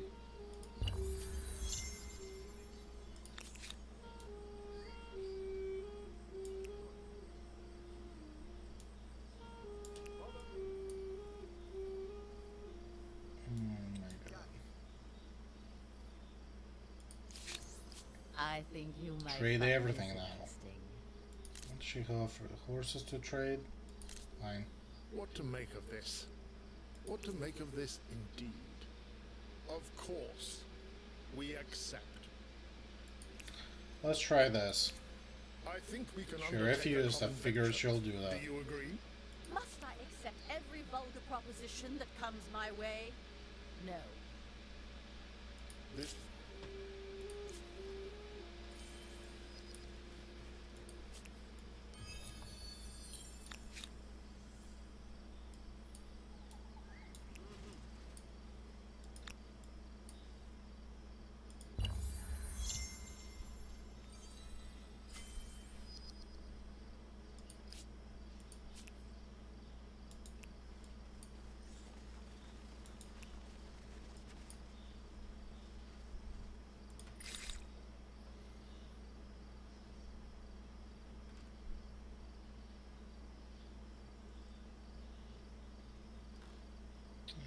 Let's do writing.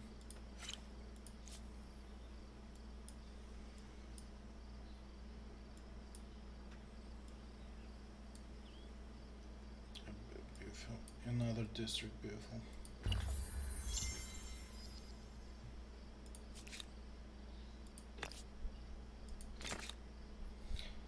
Strategic resources, same way as all of the luxury resources, you need to build a mine over them. You will have it as a district available for you to build on. We need some copper before we can make our special unit though.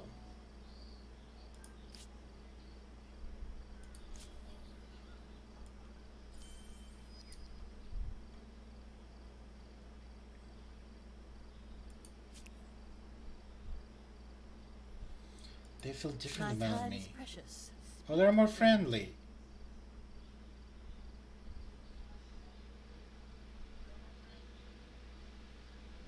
We're less powerful than them. Gotta build my military. Over this way. Hey, you, I actually need you to come back and heal.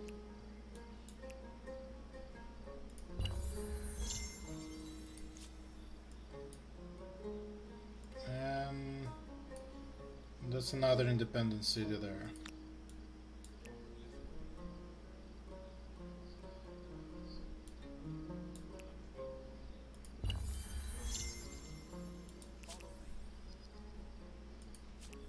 So, will this independent people be an ally or an enemy?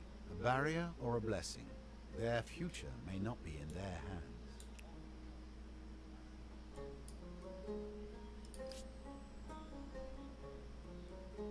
Okay, I'm still growing, and it looks like I'm getting first to Mark 10.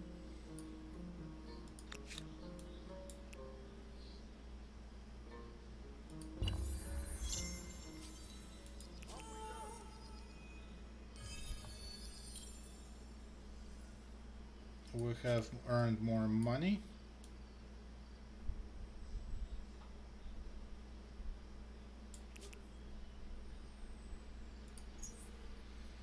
Oh, we can create a religion. Do we want to be polytheism or shamanism?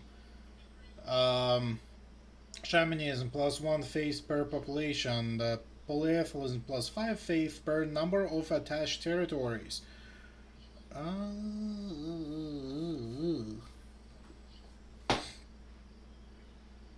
Let's do shamanism. What do you want to propose? Open borders. Proposal for you. No, that I'm gonna refuse.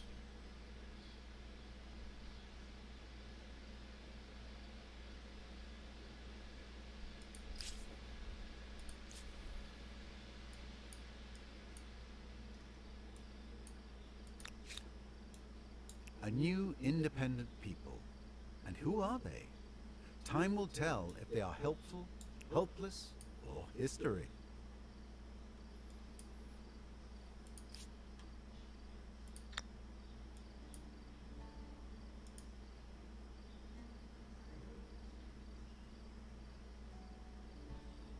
Maybe I need to sell.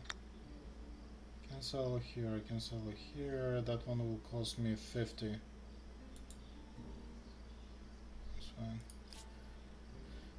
Alright, what I just checked to see is how much the next zone capture cost me. So I'm planning to, you know what, we'll actually drop, we'll use gold to expedite acquisition of these guys.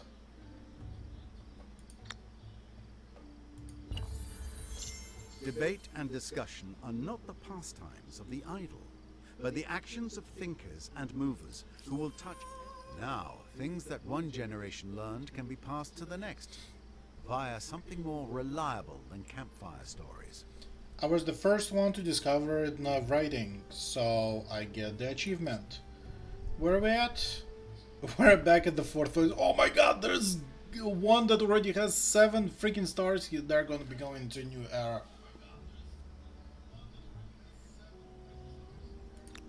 Unbelievable.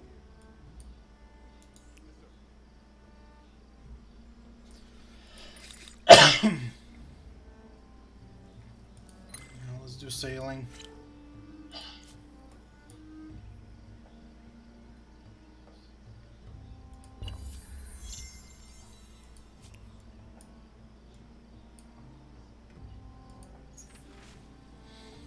A melody for every occasion. In the teeming, iconic city of Babylon, musicians are a celebrated part of the local culture with a long history and holy rites. They bring nobility to religious rituals, jollity to palace celebrations, smiles to the sick and ailing, courage to marching armies, and distraction to the gods. Alas, they are still too small in number, especially the good ones.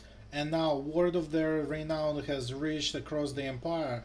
Lords, priests, commanders, among others, are grousing that their city deserves such artists too. How will you satisfy them? We will demand. Okay, so we can master street musicians riddled with Babylon. Chance of unexpected consequences. They could help commerce elsewhere, even if they distract learning. Or every city will be required to build an institution of music where they can properly learn the art of performance. We're gonna go with building.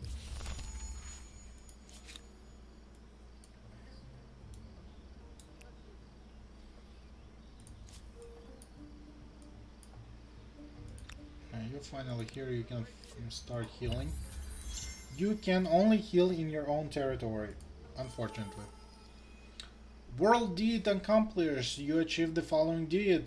Be the first to discover Lake Healer, the Pink Lake, a sight more likely found in the unreality of dreamtime than in the waking hours. The lake is a place of spiritual rejuvenation. That's the second wonder we found. Cool. Egyptians are buying our gemstones. Beautiful. Ah, something new.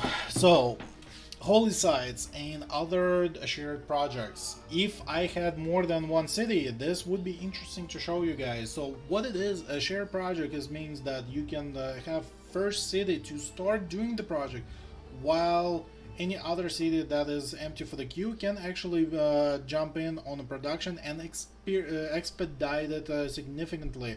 So let's say we're toward the industrial era, we're building Eiffel Tower. It's gonna take us roughly 50 turns to complete. But you know what's gonna happen if I'm gonna add one more city? It will drop by approximately 20-25 turns down. If it's a very productive city, it will have the time of the original construction. Then if I add another city, a third one to help in production, it drops another 50%.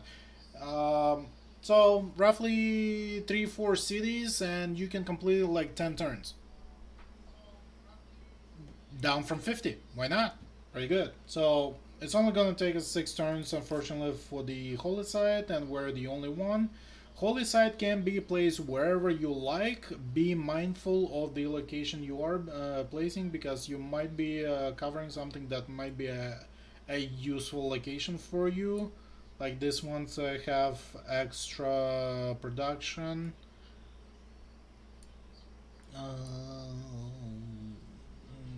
We're gonna put it over here, over the cliff.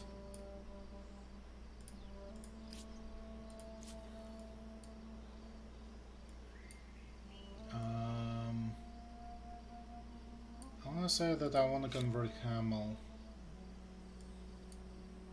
What are we doing?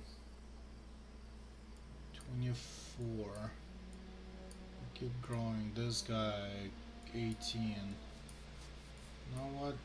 And their conversion is going to be 450, so let's do this. Let's convert you to a new city. So as you can see, this shared project, I can click here, and now it's only 5 turns instead of 6, and it's the same turn, same start point.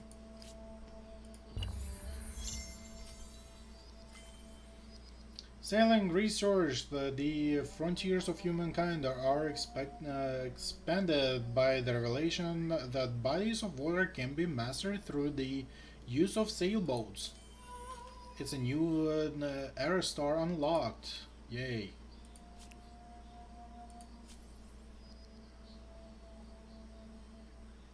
There's some violence going on that's temporarily stopped the purchases. That's not good.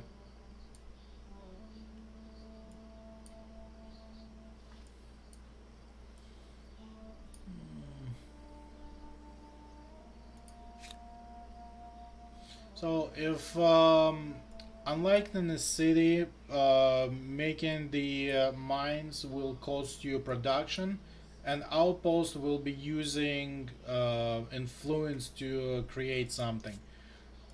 So we're gonna have to hold off a bit until maybe I build another outpost over here. I'll convert it into a city. I'll grab this, and then I'll grab another zone over here, make it a 3-zone for a single city. Planning ahead of time. Aqueducts. You know what? We're gonna go for aqueduct. Or no, let's go wheel. Let's get wheels and then we'll get aqueducts. Got a game of prophecy. With the empire thriving, a new game hailing from a foreign land beguiles the population. Everywhere you go, the distinctive game board and the pieces catching your eye, insisting on a public demonstration. You play the game under the instruction in your palace court, but the event has a sting in the tail. The game is reckoned to be a form of divination as well as entertainment. Gasp could be heard as the game prophecy became clear. You are fated to lose everything. What will you do? Silence everybody. We pay off, saying that this never happened. Overlook. Let the people gossip. The prophecy will soon be proved false. Defined. -5 stability. Ooh. Or heed. We must listen to the divination and prepare for the wars. Superstitious. -2 science. Ouch. I can afford that.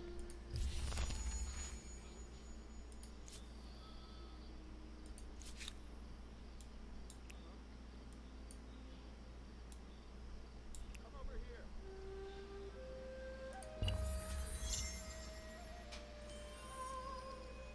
Another Aerostar, Arganian star, nice. Sipar converted to a new religion, beautiful. We got another event. A melody for every occasion. So the first one where we chose to build the schools for the musicians paid off. Creating an institution dedicated to the music in every city was an excellent idea. Performers produce refined, delicate composition, and many pay for the privilege to hear them play. Music is a serious, artful practice carried out by the trained adepts. The strict classical musical culture is well established. If any music is a sacred art, only to be performed by those with the requisite learning.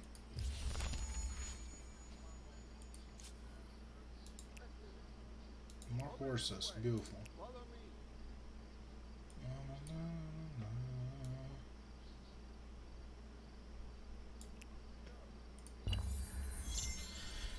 Okay, looks like it's just me and the Egyptians.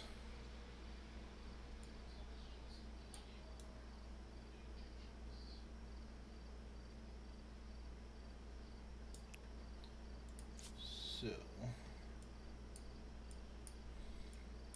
the soldier is gonna come over here.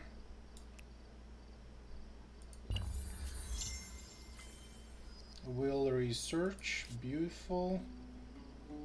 Into a new religion.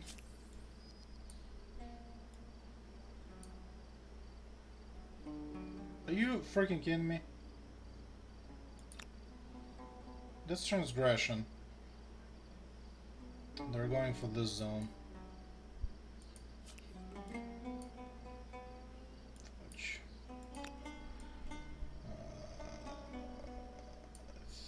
I think we need to expedite our capture of the zones.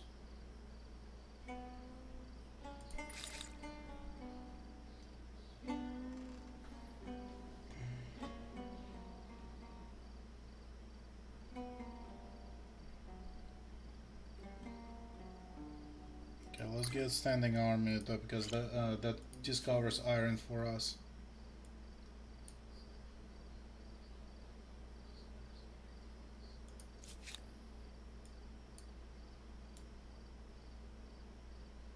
Let's go.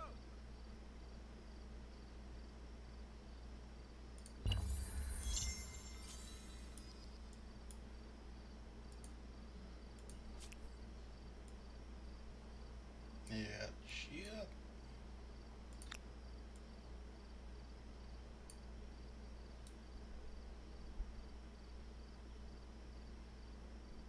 Over this way.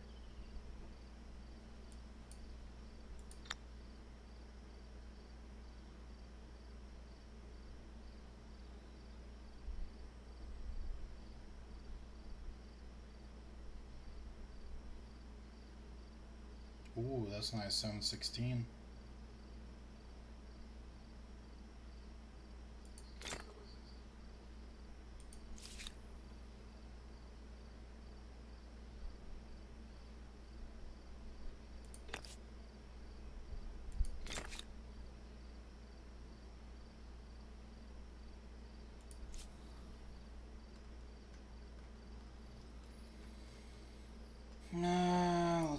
stars.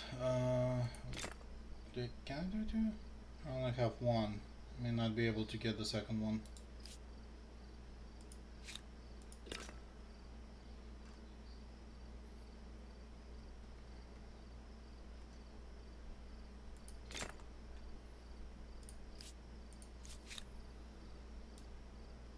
Follow me.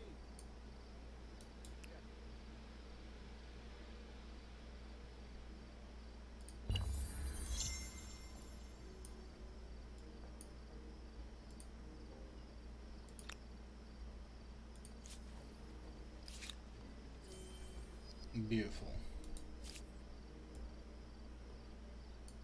How fast? 2 turns? Nice. Nice.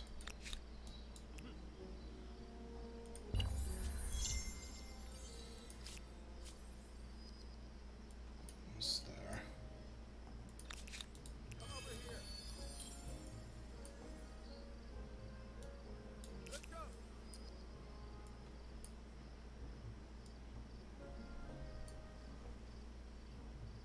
And they're stronger, but they cannot claim this zone now.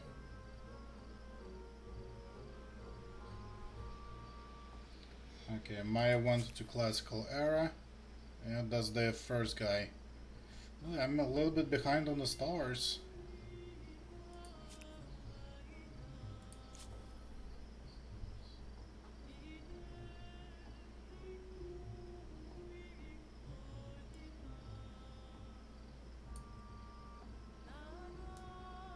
Eyes forward. Sins of the Father. The burst of writing has permitted a word of your great deeds to be recorded and disseminated among your people, but it has also allowed a person's debts to be tallied. In the past, a person's debts died with them. Now they are inherited by their offspring. However, in the new city of Separ, the political leadership wishes to strike these debts from the record for any who makes the city their home. What do you say? Ascend the Empire will take on the debt of any citizen who comes and makes Separ their home, minus 100 gold, but plus 2 on Separ. Deny those owned will be happy to hear their interest paying monies are still due. Prosperous on Separ. And restrict. In the interest of fairness, only those with small debts will be given the right to settle on +1. Alright, we gotta increase the numbers. Will pay off. And move. Move out.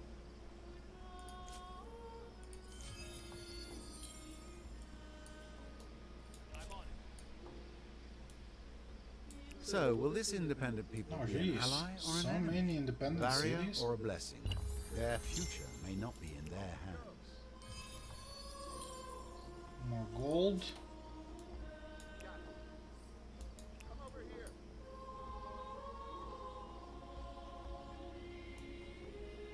Right. Oh, they actually totally passed by this zone.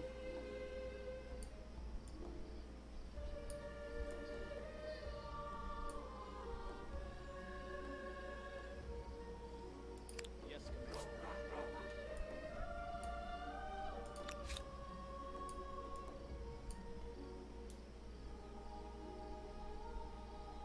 Come over here. Let's see if there's any discoveries to find. Okay, so another thing, now that we have a religion over here is the third item. So as the religion grows, as you can see, here's the spread of my religion that's converting other cities around me. Egyptians also have their own shamanism, so it's either them or us. Civics. Our culture is running here.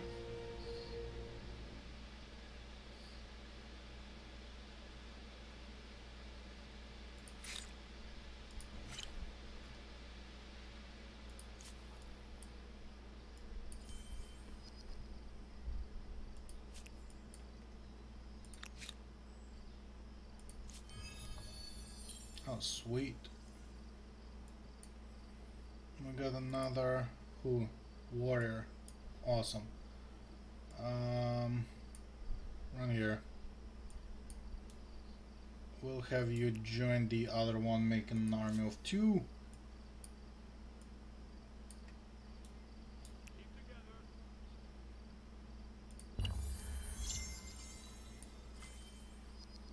Standing army research, yay! RSR unlocked, yay! I'm 3rd, almost there. What I need? Just a little bit more money.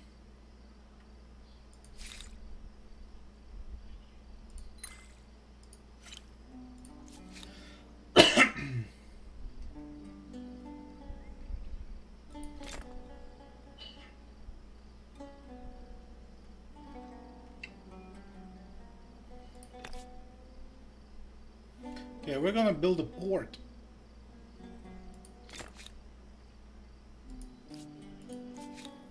Port will allow us to... I don't think we can do it here. Yeah,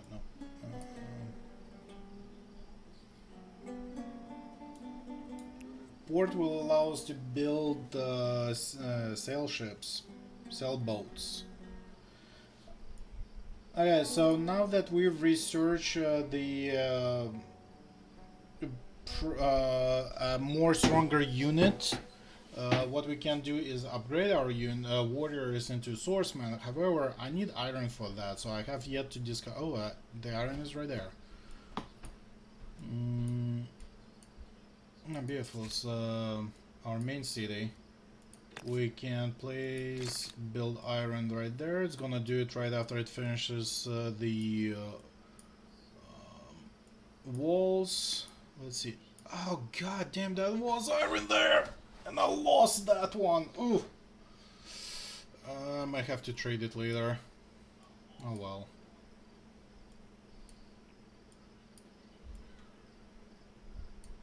Alright, what else we got? We got at least one. The way that strategic resources work in this game, what it is that you don't have to accumulate the amount of resources you needed to upgrade a unit or create a unit, the way it is in Civilization, where to create a swordsman you need 20 iron, even though if you have one mine that collects the iron, you can wait out till you actually can buy it, buy the upgrade. Or what you could do, buy No the doubt this iron independent from... people possess sophisticated customs, rights, language, and beliefs. I do hope you're going to treat them well. Or you can simply buy iron of your neighbors, right? So in this game, what it is that you just need to have a certain amount of mines in order to create your unit. So in order to create a swordsman, I only need a single iron mine. And next, I think they have a cavalry, which is medieval unit. It requires 2 units of iron, so I'll need to make sure by then I'll have at least 2, or I'm buying that second one. You don't have to accumulate, all you have to do is just have enough trade going for it.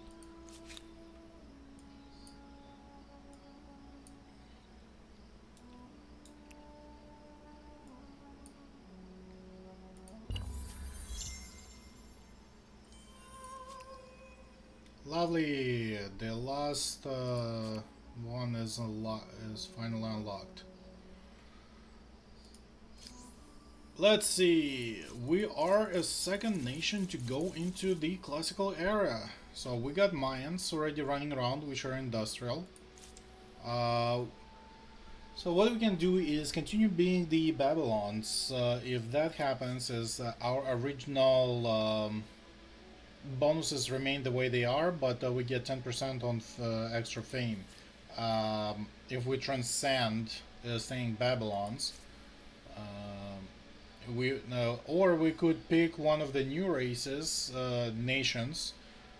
So classical era we get Axumites, Greeks, Carthaginians, Celts, Goth, Huns, Mayurians, Achaemenian Persians, Romans, and Maya. Maya already taken. Their industry,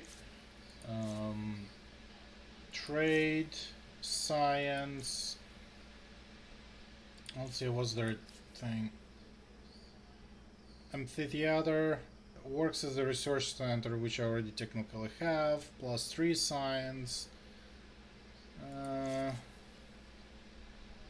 Cothon. More fortification, more. So works as farmers market and makers quarter. Kind of useful. Celts, farmers quarter. Gesati 25. What's your unit? 31. Elephants. I might actually go with Carthaginians. Goth. What are they? Tumulus.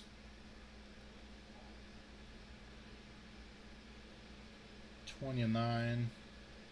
Gothic cavalry.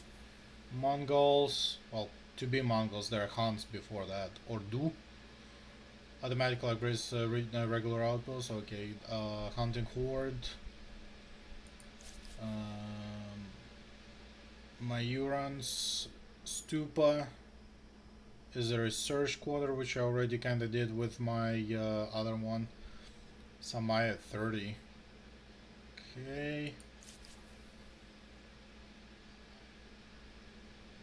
Achaemenian Persians, the Immortals.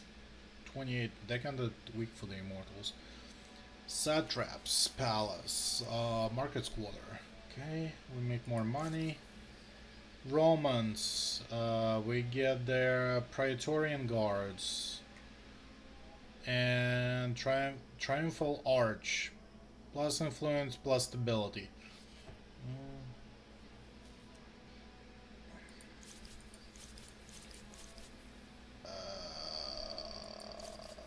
Yeah, Carthaginians kind of looking good right now. I'm gonna go with that.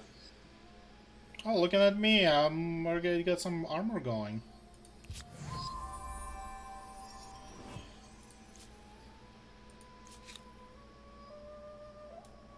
Over this way. Off we go. Okie doke. Where are you at? Almost there. Where are you at? Almost there too. Beautiful. I can convert next turn. As urban centers grow, both ideas and sewage are generated at a record pace. Arts and sciences flourish as military tactics and mathematical equations become as coveted as physical goods. Empires struggle to control these intangibles, however, as some might trouble their stability. Speaking of dealing in intangibles, am I about to see lots of offers that can't be refused? A quick show of how your main city changes from one look to the other. Outpost changing slightly too.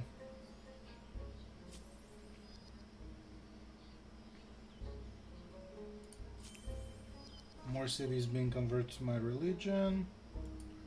Population gain. Okay, this can build. Oh yeah, let's build that port instead.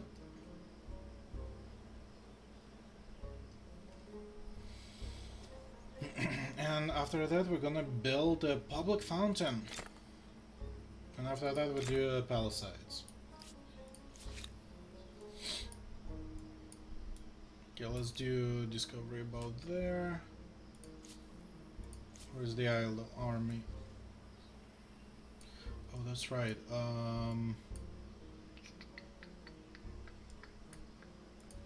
You. I cannot convert yet. Okay, so we're waiting. In that case,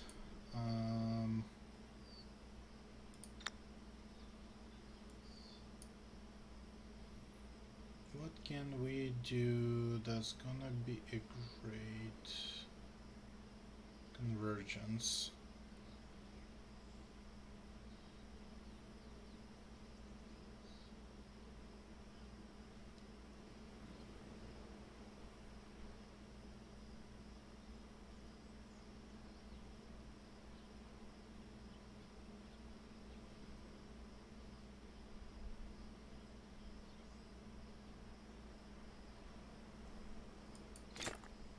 I'll do that.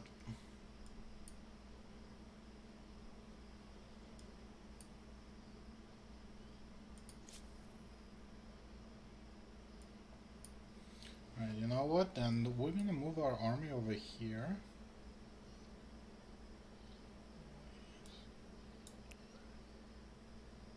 For defensive purposes. Organized warfare research, a new wonder can be claimed.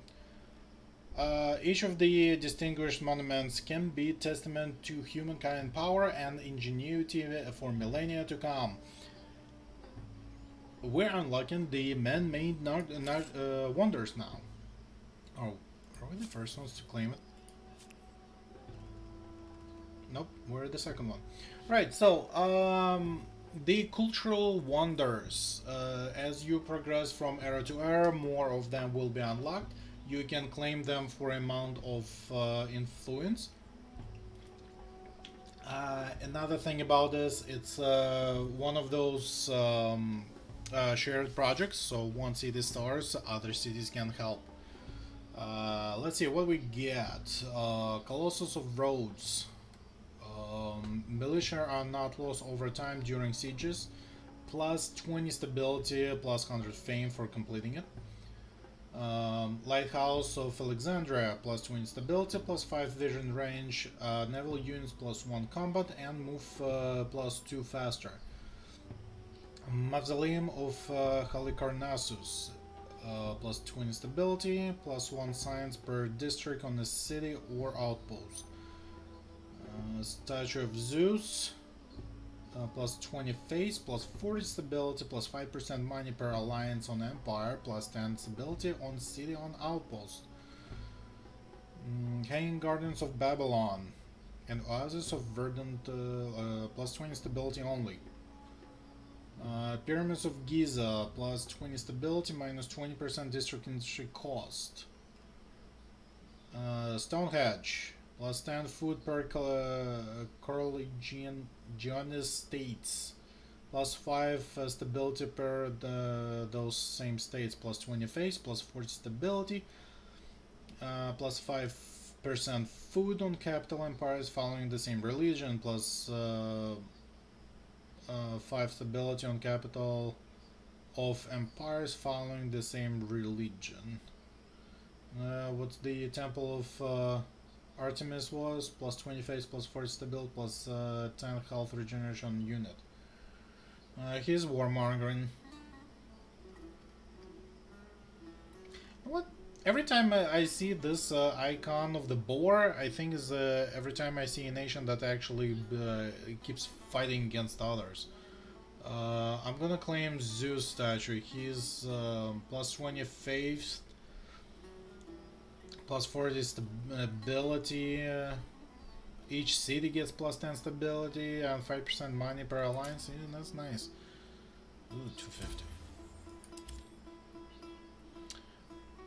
Power investor. As a merchant culture, your infinity action is called Power Investor. You can use your influence to build resources extractors for yourself or others, potentially improving diplomatic relations. Select the Power Instructor, then select the resource deposit you want to build and extract on. Understood. Cannot be done as you don't have enough influence. Okay, I need the influence for that. Got it.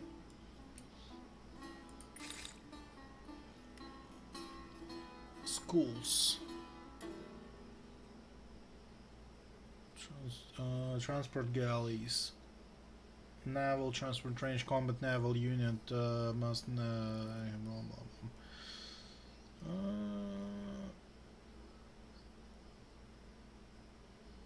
Let's do schools. That's gonna give us a little bit more science.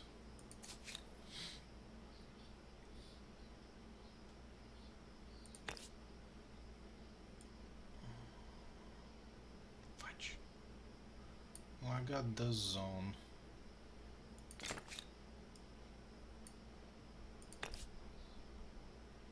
This one really nice improvement.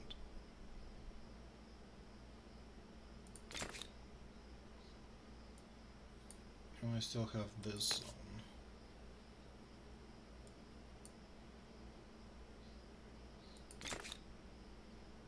Oh, because that's technically this zone still.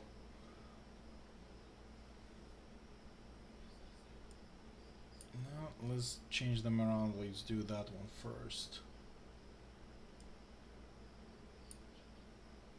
I don't know which one is making.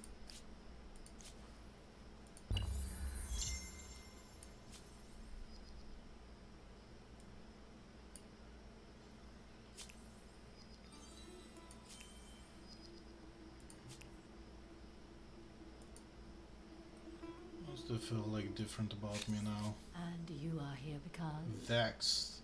Their war support is much higher than ours. We proposed treaty to them. We signed a new treaty. They aired serious grievance against us. Oppressing my people. So, one of their cities has more of my people than theirs.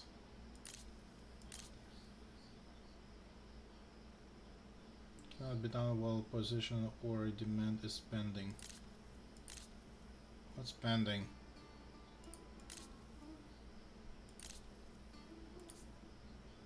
Sign cultural treaty with Egyptians.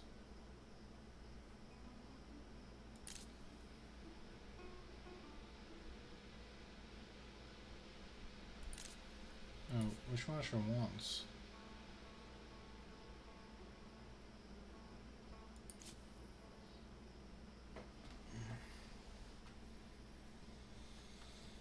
Cultural treaty. Which one is a cultural treaty?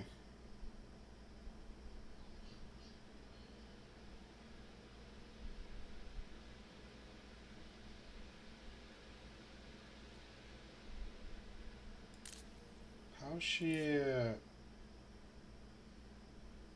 use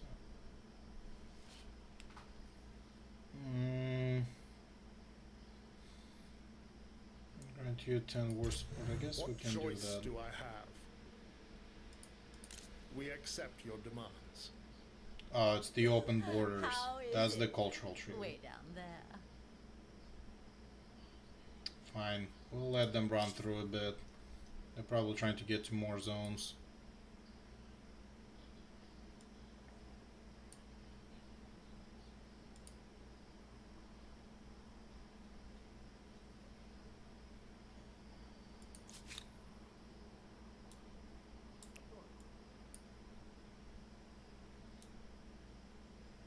Come over here. Follow me.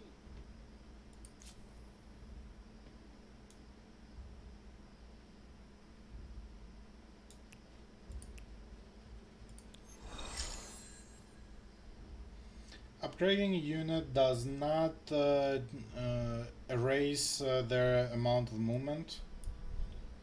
So that's a plus.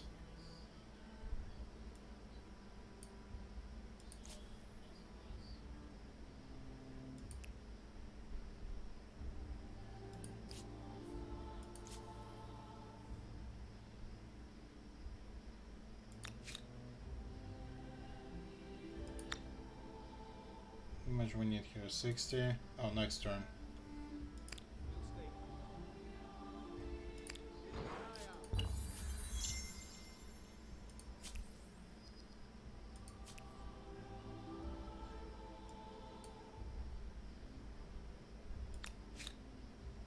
Ah, this bear is freaking running.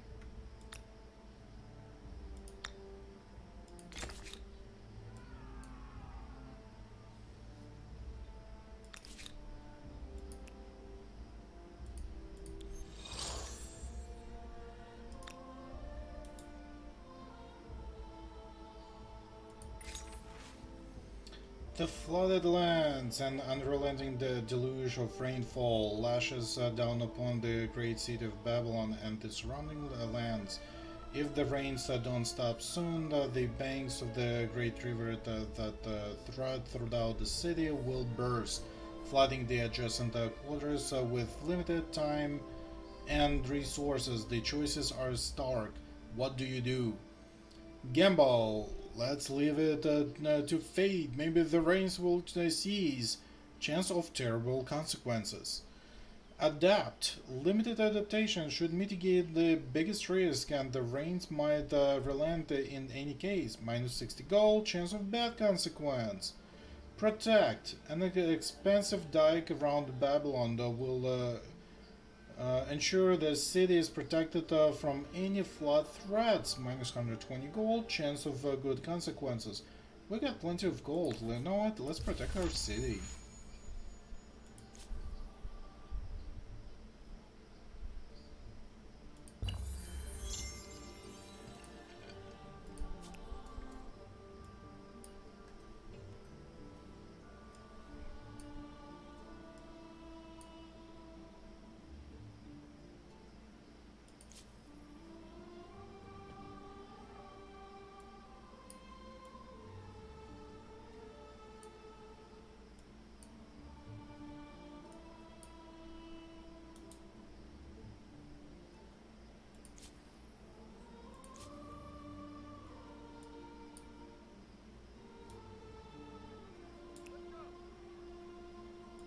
With 5 farmers' quarters, the people certainly have enough bread.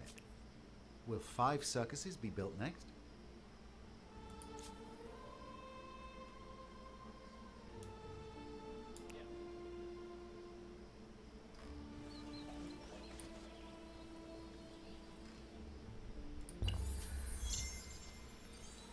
Debate and discussion are not the pastimes of the idle, but the actions of thinkers and movers who will touch every aspect of civilization.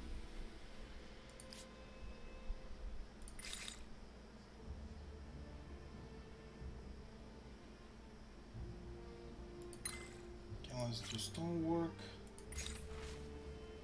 The flooded lands too. Fortune favors you. The skies above Babylon grew darker and darker. The deluge like a sea being tipped upon the city, but then suddenly the clouds parted and the rains relented. Days of sunshine followed, and the threat of the flood are no more. Lucky the ground is a little wetter, and people will not forget, but otherwise live normal again.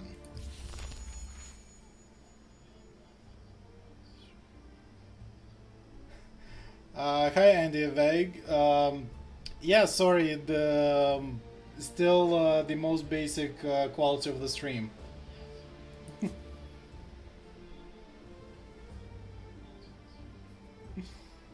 I'm not a partner or anything like that yet, so I don't get the enhanced streaming. So I get by with what I have.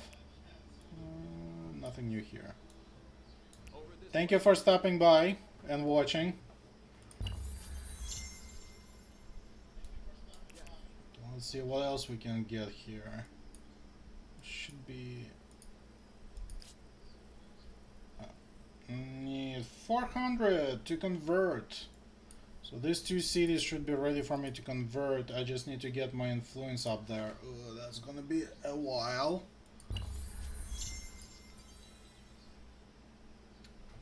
You've gotta be kidding me. She's settling right next to me there.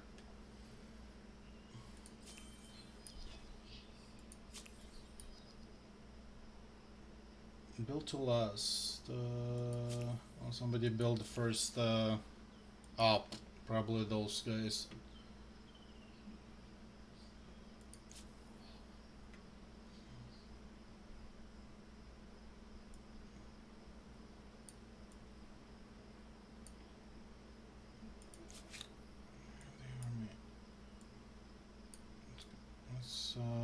Let's go take out that bear.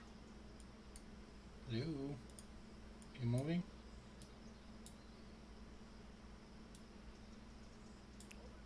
There we go. That was weird.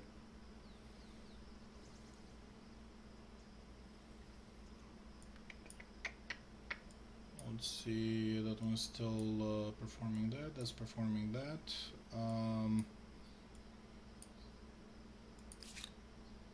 Could convert that to a city. 510, damn. So are these. Easier to convert that there.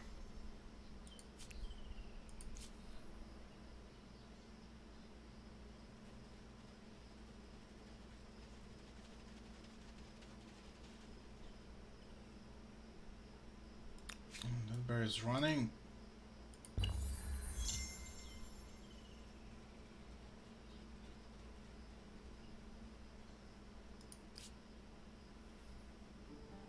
Your first harbour. Fishing, trade, voyages of exploration. You will see many things out of this tiny window onto a huge world.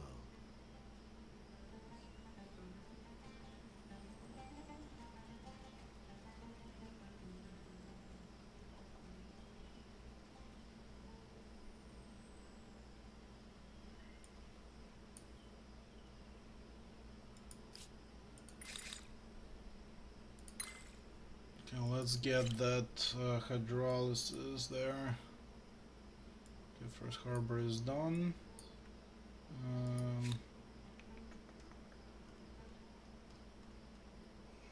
Let's get that unit out there. Let's do it actually before this one. Can The spend first gold. ship is a wonderful thing. Sadly for the crew, we're likely to see the first seasickness as well. Likely to see seasickness as well.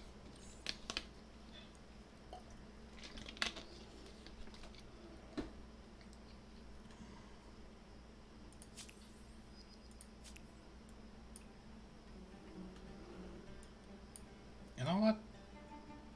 Ah, damn it. She's running around my place, and I kind of want to do the same thing.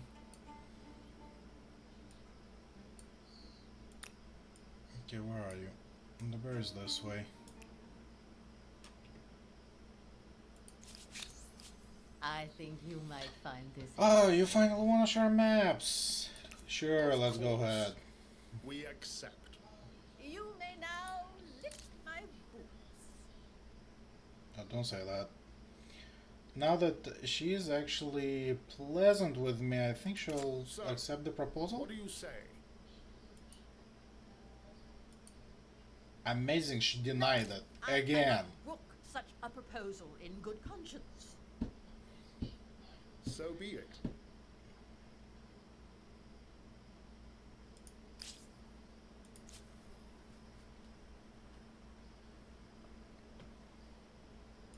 So, will this independent people be an ally or an enemy? A barrier or a blessing? Their future may not be in their hands. Well, I'm trying. I need to amass the freaking 400 influence for that.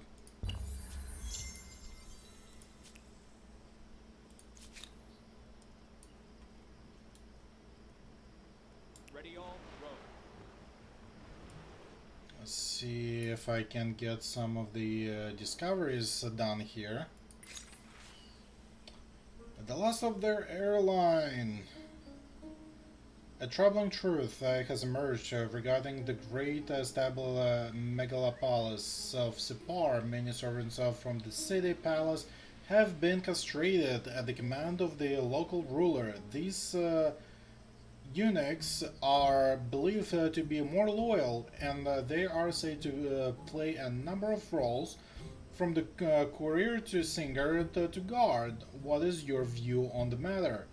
Except, how Simpar runs itself is not our concern and would only cause friction. Punish mutilation of our people is an outrage. The city must pay forced labor on Sipar. Must 5 SL plus 5% industry, plus 5 industry. Adopt. Lock down Babylon. We're gonna punish them. Crap. Where did that bear go?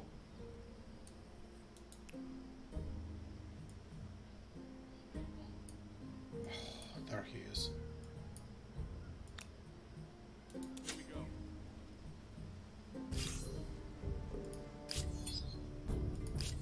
Freaking bear running around my place.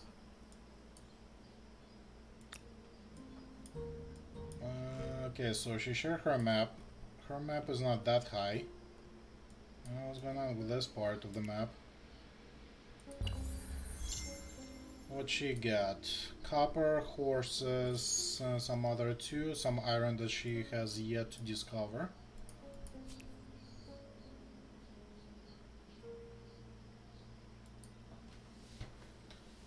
And there's new grievance against them. Ready for course.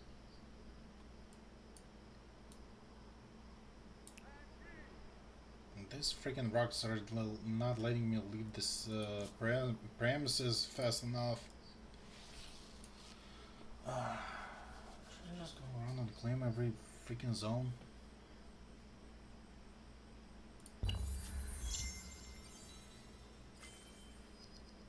Yay! Our first star under science star. Cool, cool.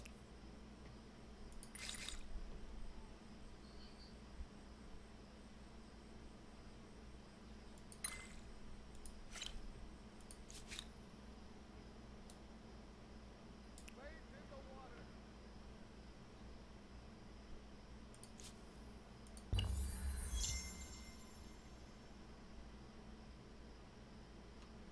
How much did that cost me?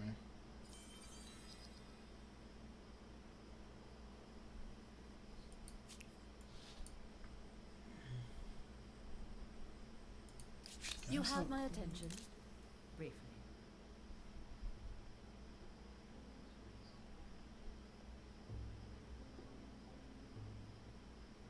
Shula. Shula, is that the city? Yep.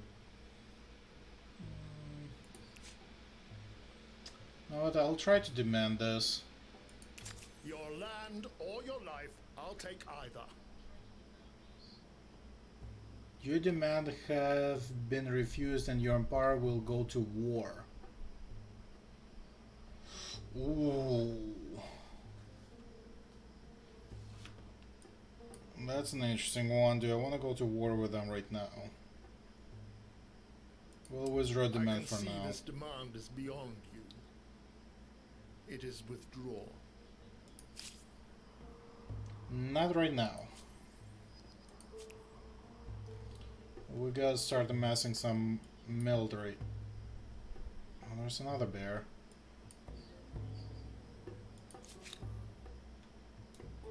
At the catch. Alright, seafaring. Shallow waters is safe to traverse on. Deep water will damage your ships. So let's see. As I go into the sea water, deep sea water, you'll see the next turn. What's gonna happen is I'm gonna get prompted. Acknowledge this. Army lost at sea. Units in this army will be destroyed next turn if they remain in deep waters. So this unit, and you get this big cross on it, gives you a warning saying that if you're gonna continue with this ship by staying in the deep waters, you will lose it next turn. So we're gonna swim back in and just carefully swim around. There looks like another area over there that we might be able to reach.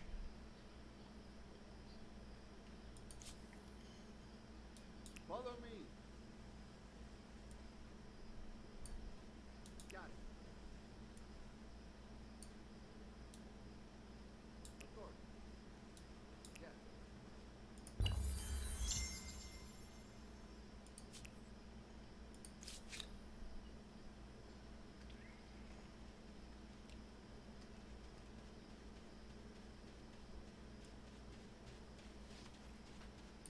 Okay, next turn we can claim one of those cities. That's great.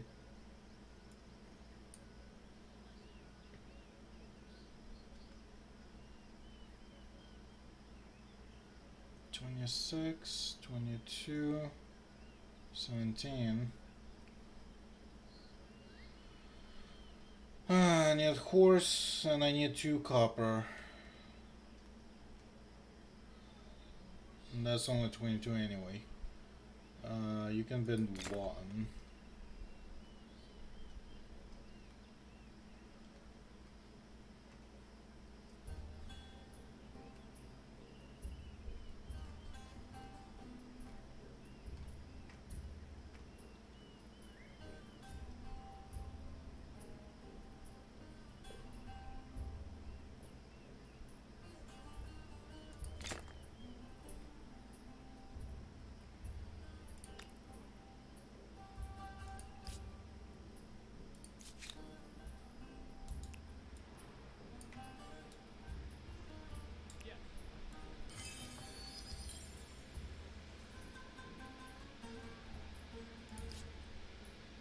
Awesome.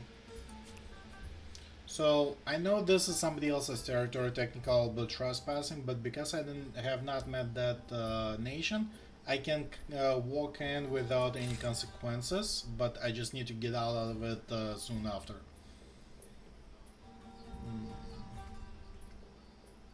Our special war elephants right here. Let's do that.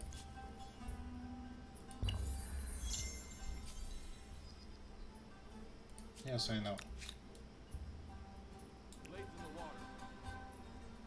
Let's see if I can find this city or something that will introduce me to them.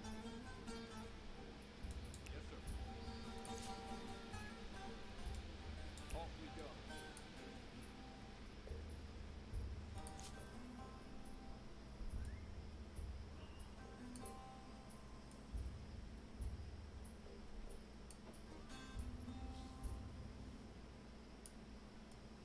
Where's their army running around?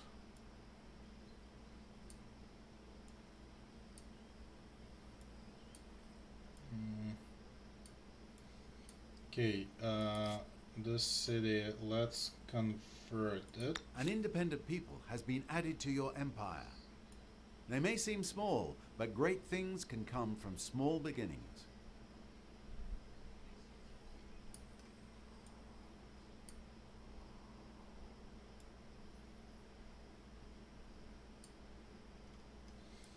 Beautiful, their army is my army now.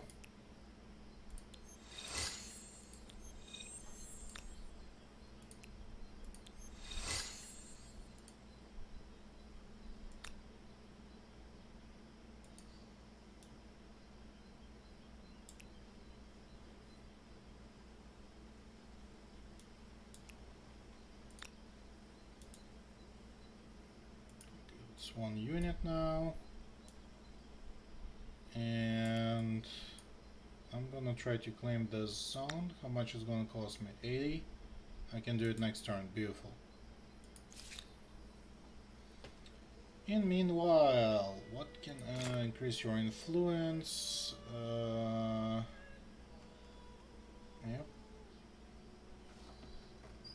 Can't really relocate you anymore, can I?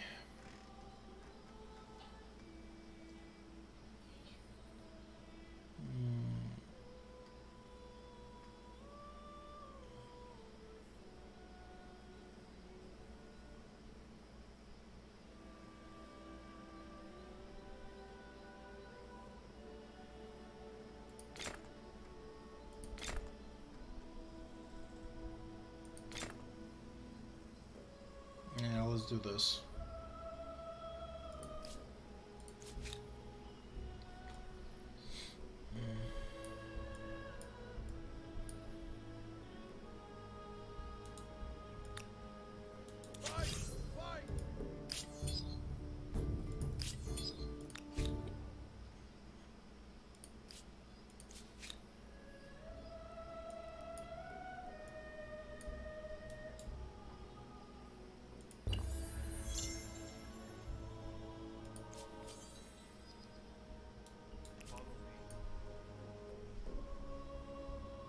Damn, some fog is in my way, I can't see.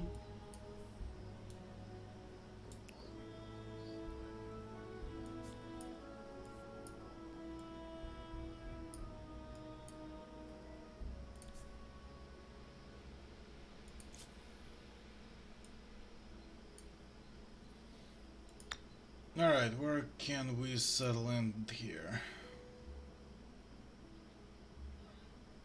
Not a lot of good productions.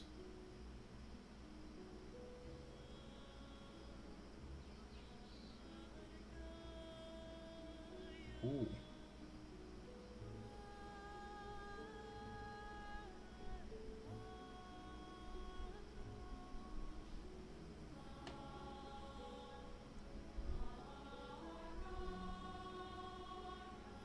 Okay, our best is like 610 or 214, 216, 414.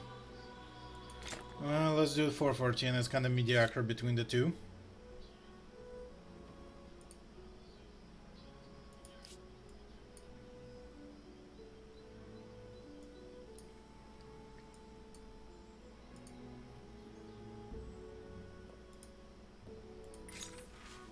Myth and monsters. The Empire reputation as an oasis of learning and knowledge grows together with the reigning peace. Philosophers from faraway land flocks to your cities to exchange ideas.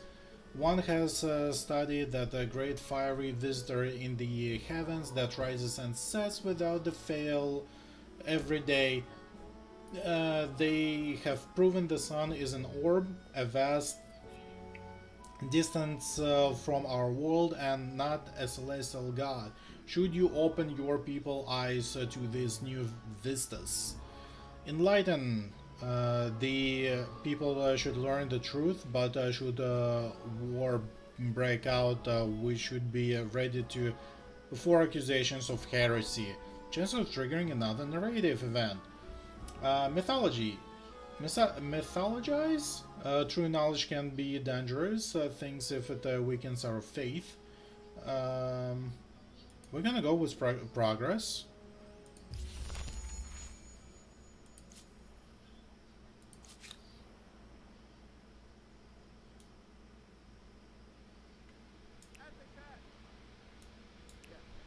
Damn, still can't. There's another one over there. What the hell? Ugh. Okay, I guess we'll swim that way and try to get out after.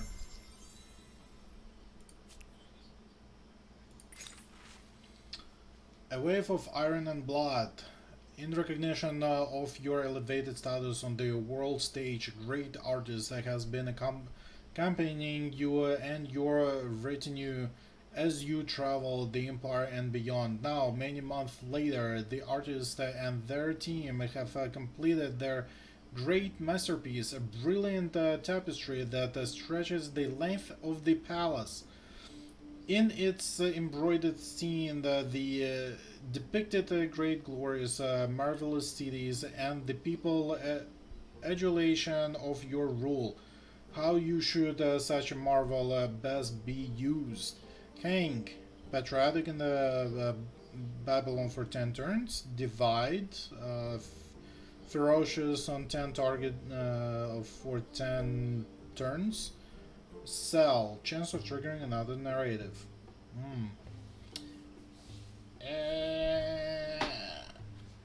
I'm gonna hang. Let's do patriotic.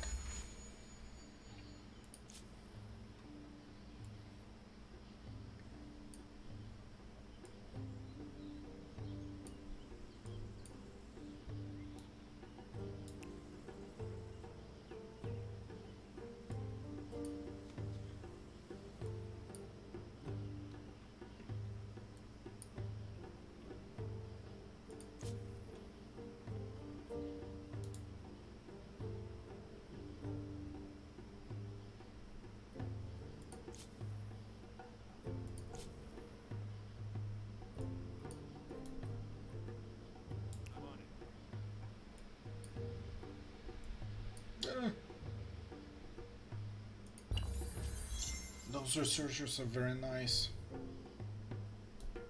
Eyes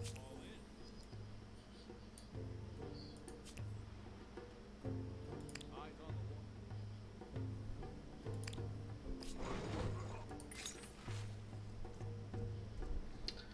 The descendant of kings, a filthy wretched man has come to your empire, claiming to be a descendant of one of the ancient rulers of Sos. Without fear, in the front of your whole court, he boldly tells you that his people are owed great restitution for the grave offenses you carried out against his ancestors. However, he is willing to forego this redress on condition you will fulfill a divine prophecy and let him lead Sos. He promises that fulfilling the prophecy will see riches come to the city. Deny him, and he promises to bring war or famine to your empire. What is your choice? What's the persimmons? Plus 5 money minus 2 signs. We get swift. Or cell stability. We're kinda good on gold. We'll belittle him. Like, who's this freaking beggar who's trying to claim he's the king? Oh, there's another. Oh my god, there's another city already.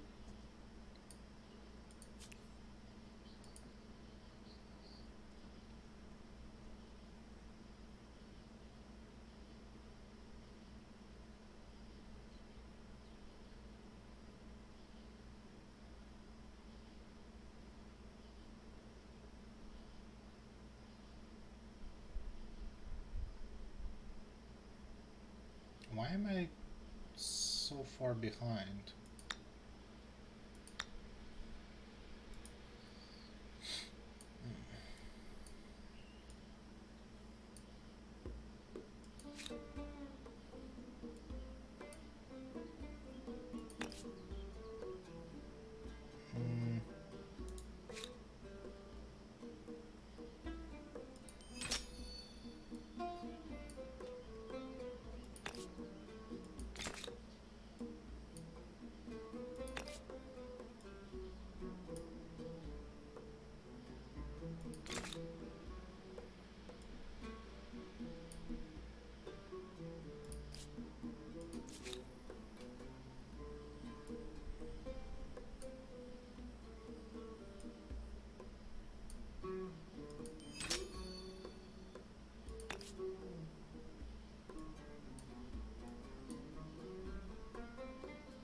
That one goes 12.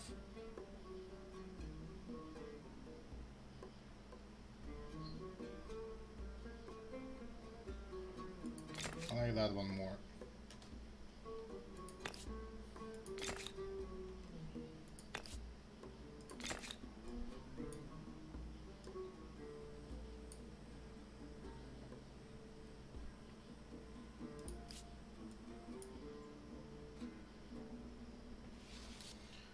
So what our zones look like? This is 3. These 2 are still unattached. These 2. And these 2. They're claiming these 2 already. Or is it just one? No, that's a 1.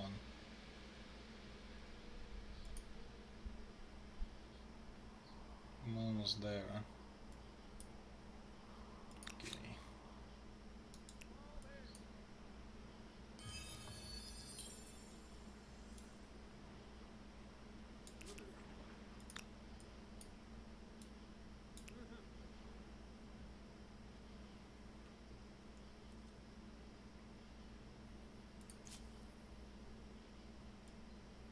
Oh yeah, this guy returned.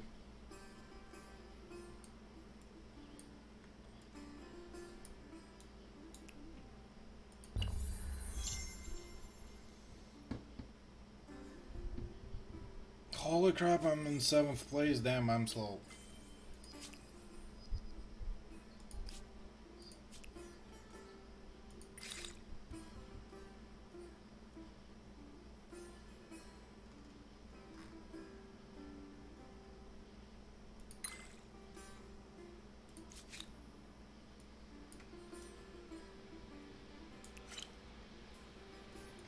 there's another niche. Fascinating, the Persians.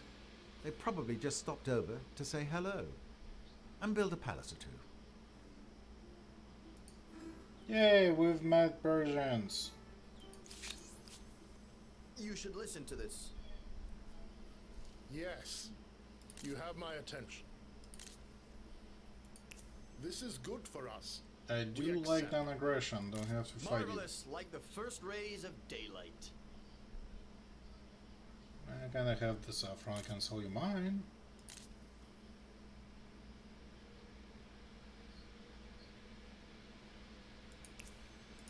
I think we can undertake a common venture. Ah, marvelous. Do you agree? This works. You have a deal. So after you propose a treaty, you actually have to wait another 5 turns before you can propose another.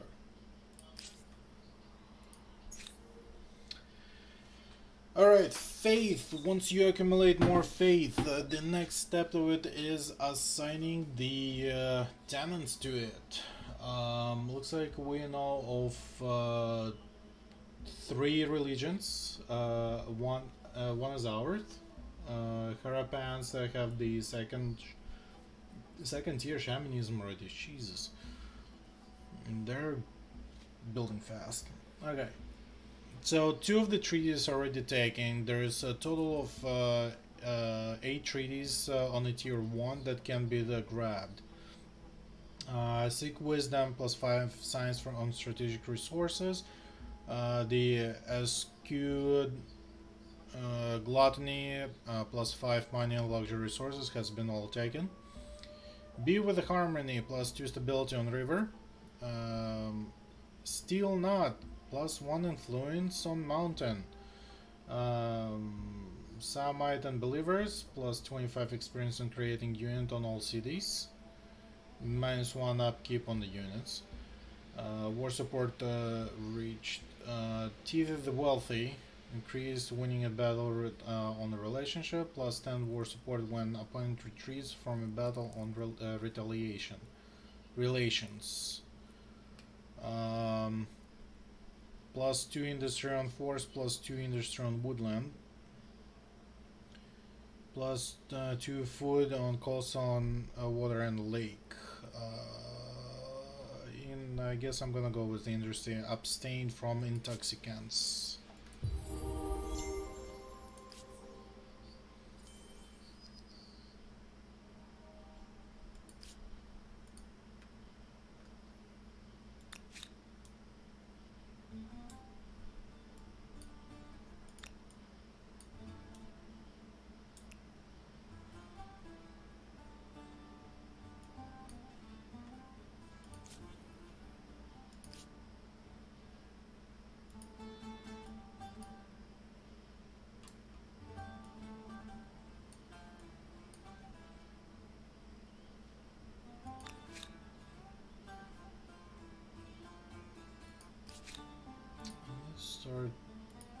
I really need to start prepping.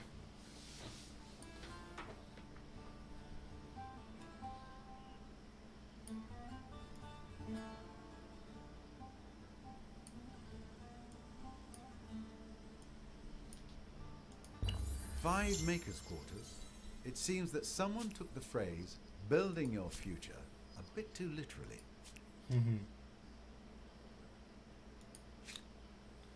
Alright, now we can let's go start building that temple of Zeus. I can build it wherever I want.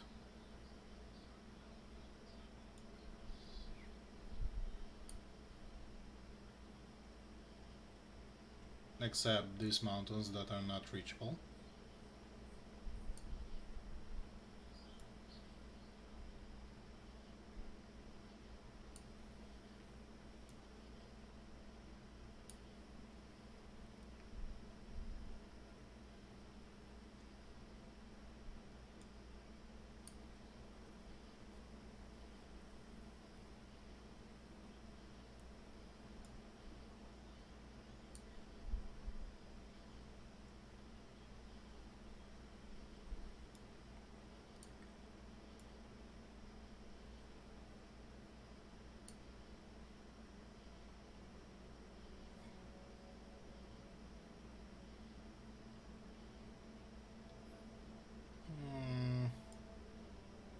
I'm so undecided where I want it. I guess I'm gonna go here. Alright, the city's out.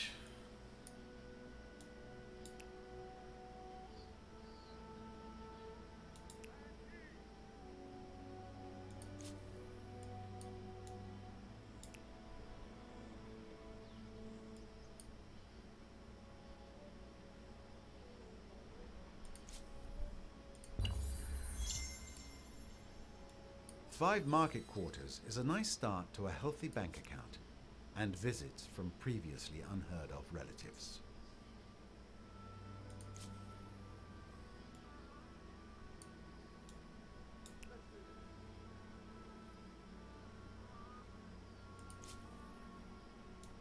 Blades in the water. Oh my god.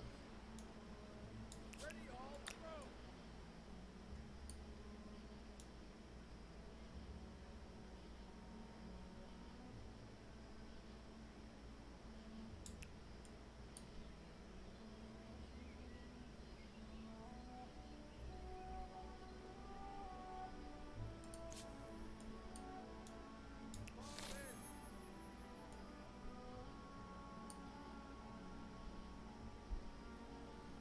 Alright, what event we got? Ooh, animal magic. As the harvest season draws close, the common folk are worried with many farms scattered across the empire. Last year, an infestation of rodents, largely rats and mice, plundered granaries. However, rumored have it that one enterprising village mitigated the problem by using cats. But you also know that sailors use a new kind of predator named a ferret. Which of them will you employ officially? Cats are bigger and cats can't catch all the mice, but they are more resilient. Ferrets, smaller, they'll be more efficient even if they're more fragile. So progress or faith? I guess let's go with the first progressive.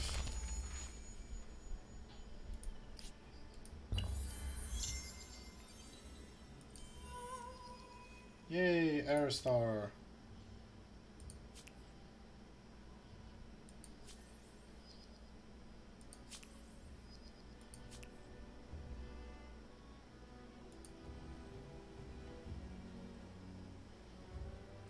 Persians are buying stuff from me, that's cool. At the cat.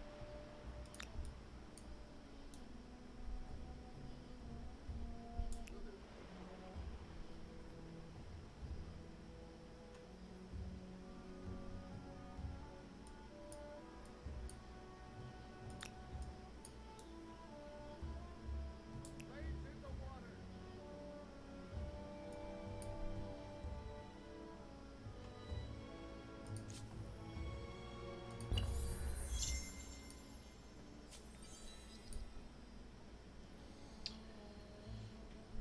Alright, so let me show you guys something about the shared a shared project, that Temple of Zeus, the statue of Zeus.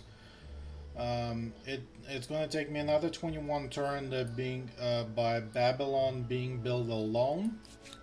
This city has nothing for me to do, so why don't I just jump on this? Hey, look at this! It's only 12 turn now. Beautiful. So this is what you want to do with some of the big projects, is to actually set up a couple towns combination.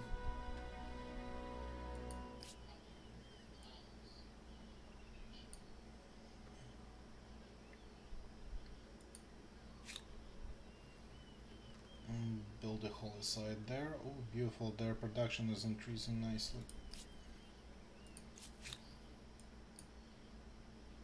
And heat.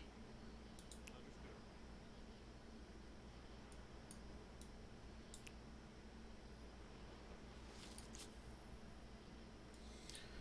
This one is gonna swim over here.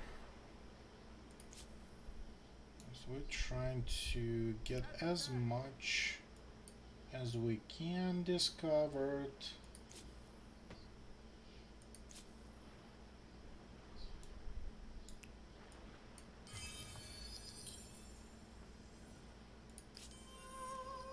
Another error star,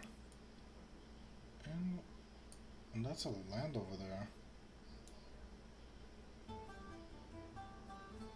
Ready Oh, all, row. can I think?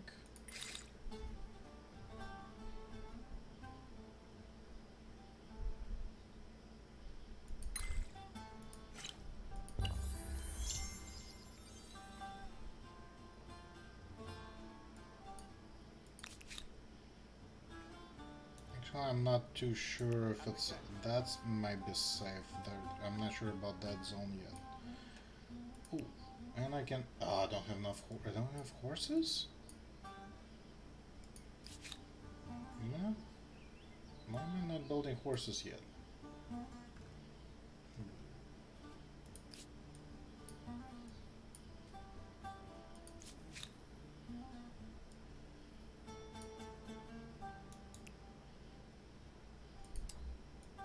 Ooh, okay.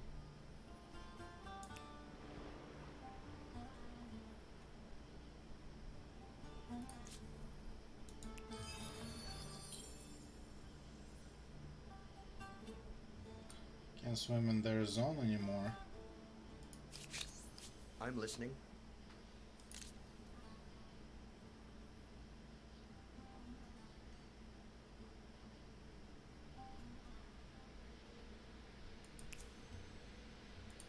I think we can undertake a common venture. Do you agree? Lesser leaders might accept, but I need more. This is most vexing. Ugh, forget it. Nah, Of I'll pay. course, we I'll pay. I can afford it right now. And heed.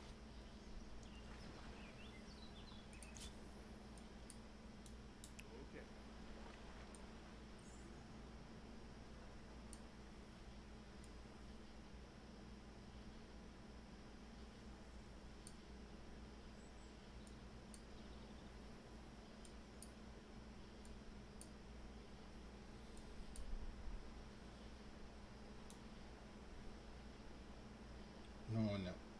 No.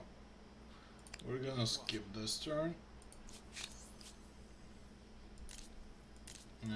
Oh, it's just acknowledgement of my thing.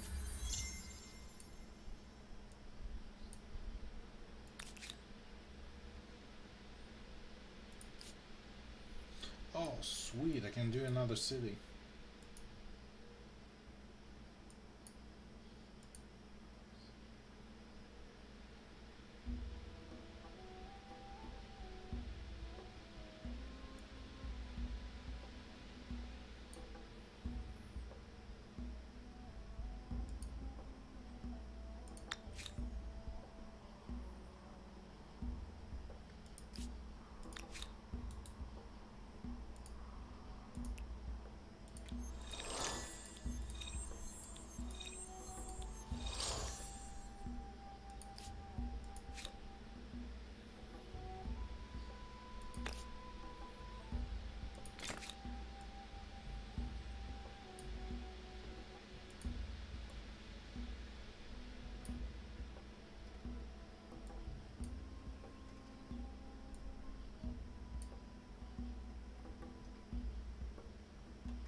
Ooh, that's a nice one. Actually, no, let's grab that and then we'll do that.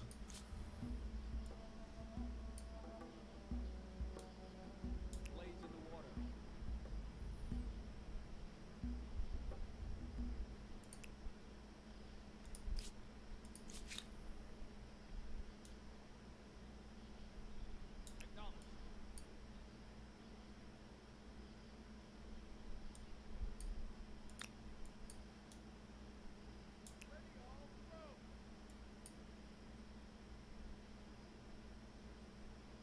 Nice.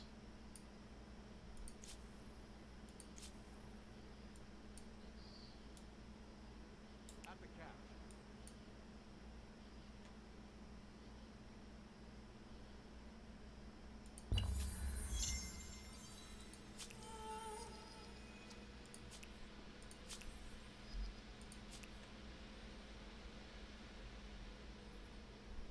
I'm gaining on arrows.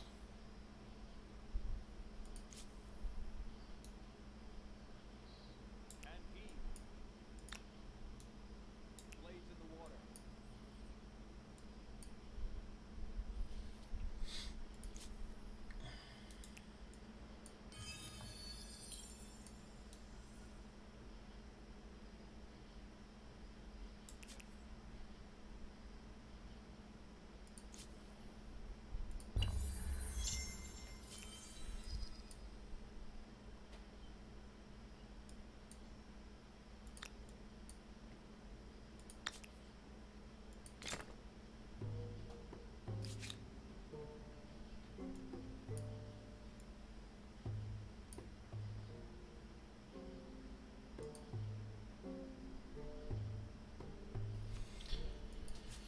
The Persians feel different about me. Yes, I know.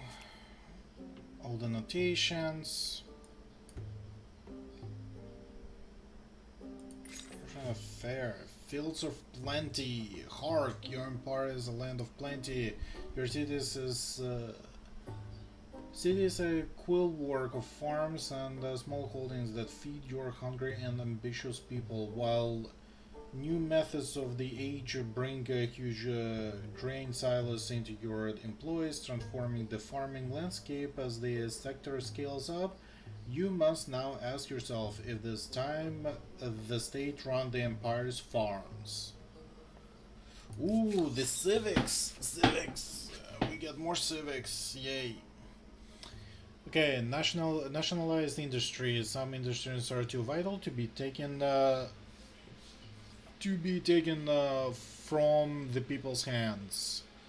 +1 farm slot on city on outpost per farmer's quarters. Privatized industries. Privatized ownership does wonders for motivation. +1 trader slot on city and outpost.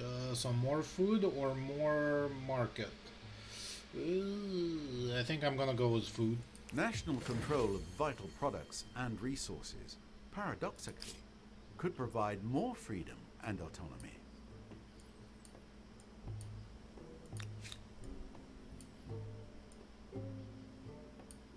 Oh, I think they're claiming this zone now. Yeah.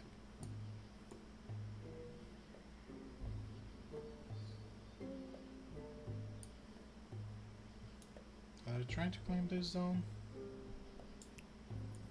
Need to see.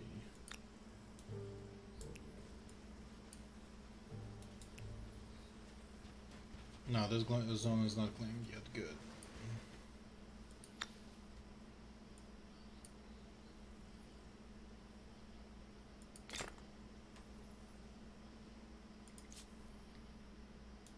And heave.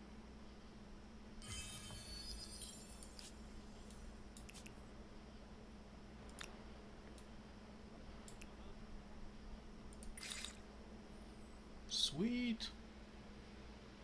Ooh, those common squatter. It's actually a very good one to acquire. We'll grab that.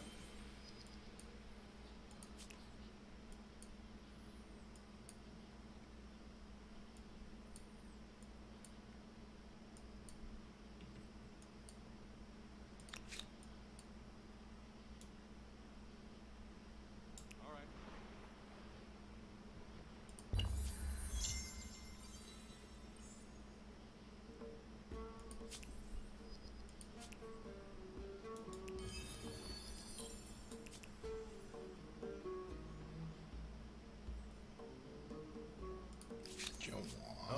Oh, you want to trade everything? I have a proposal. Yeah, sure.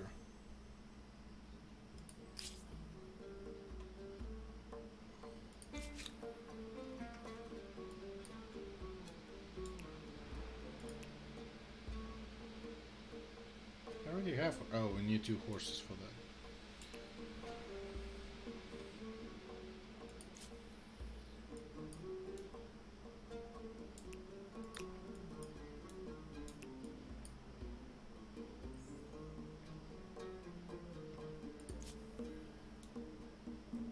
Will do.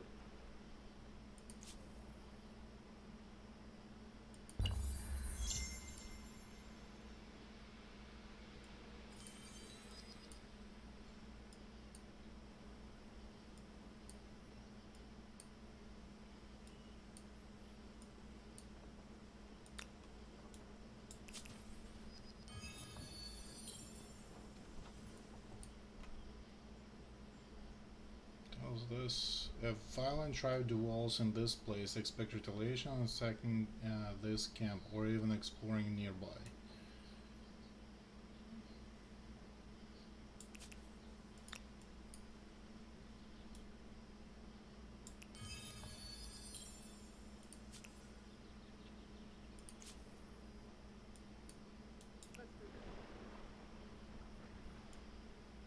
Yeah, I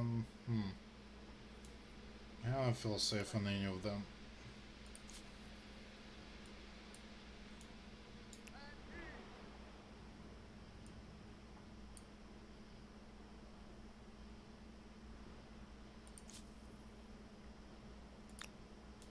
Fall in.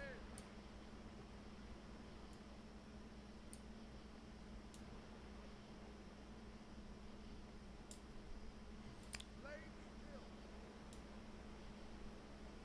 Yes.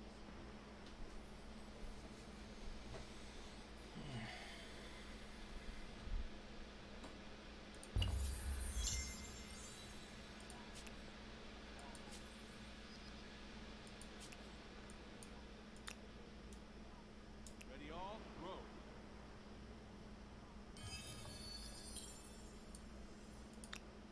Fall in.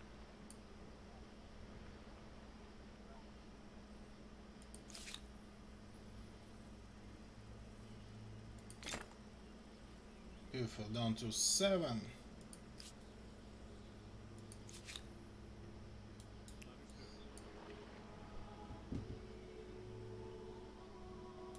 Blades in the water.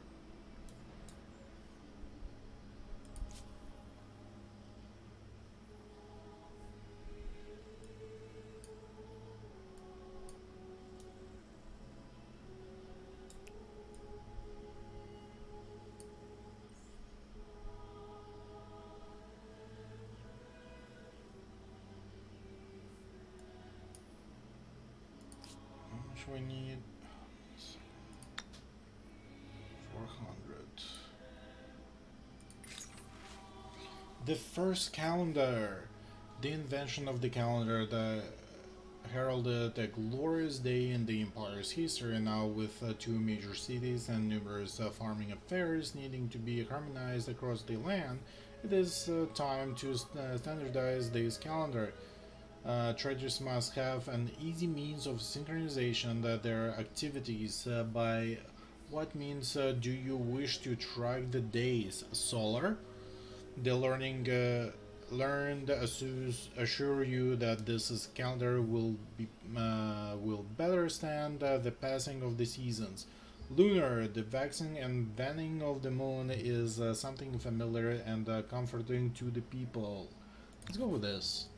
I've been going with the solar the previous couple of games. I want to see how the lunar one affects.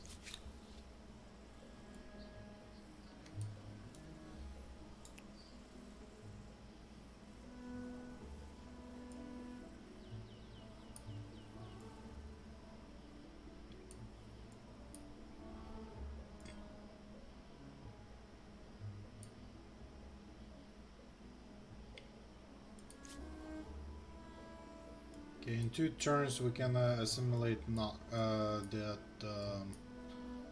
Garama city.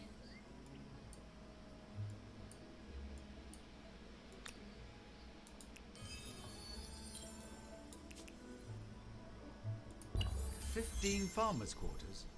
Not sure if I should congratulate you or burp and rub my belly."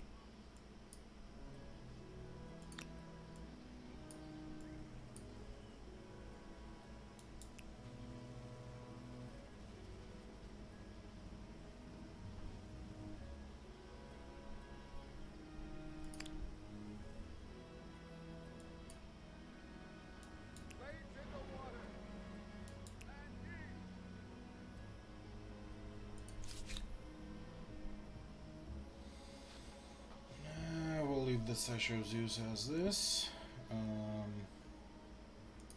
Influence. We need this. We need this.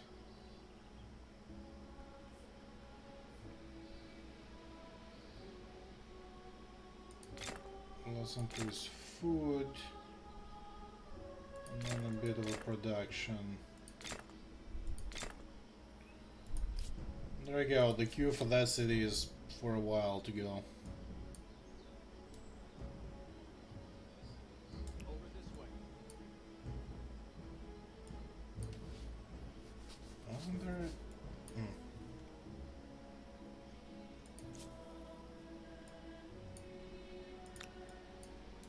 I'm on.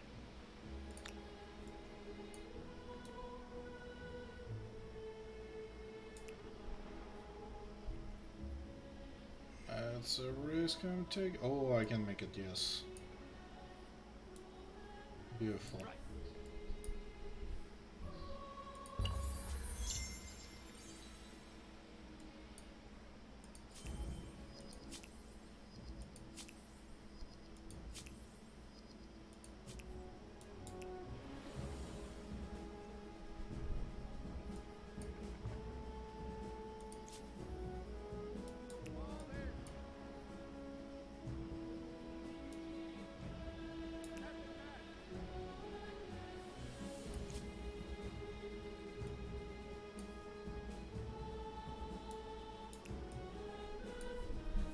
Alright.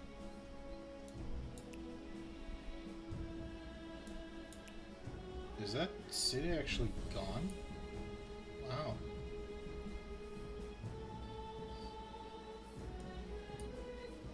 Oh yeah, we can claim that one now.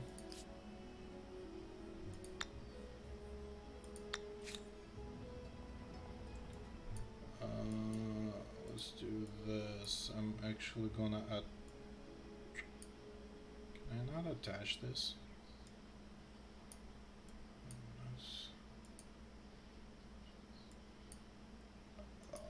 It's a city, it's not an outpost, damn it. That's the. Now I have 5 cities. Okay, that's fine.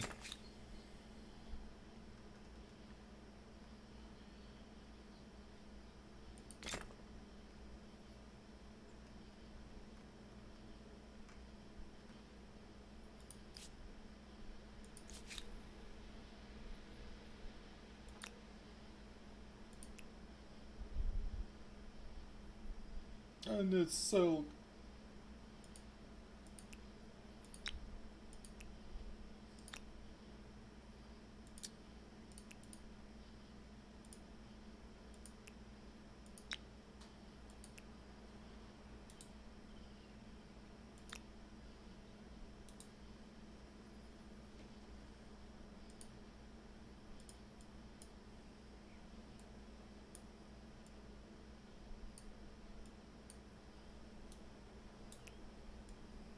Where's the other one running around?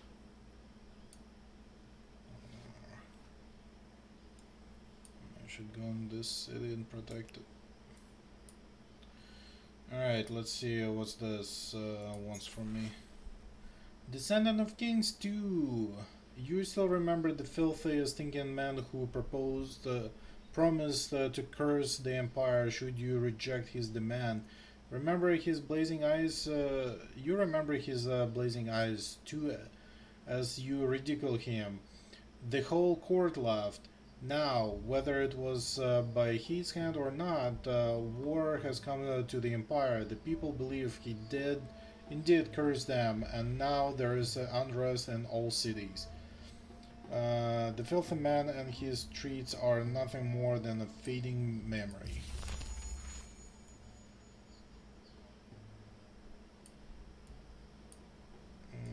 Not seeing anything that's supposed to be a warlike.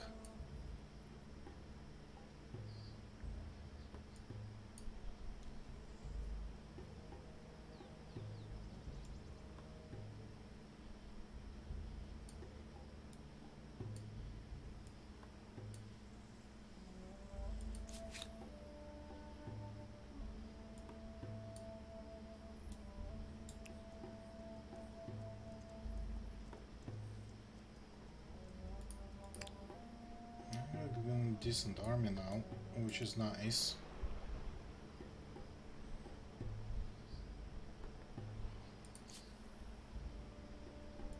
Another empire built Stonehenge. Druids from across the globe can make a pilgrimage.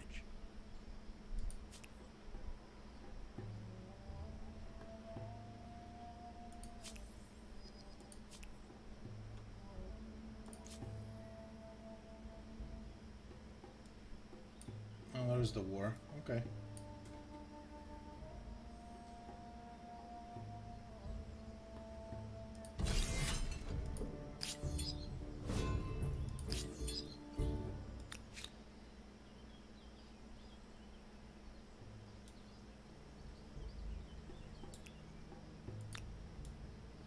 Let's go.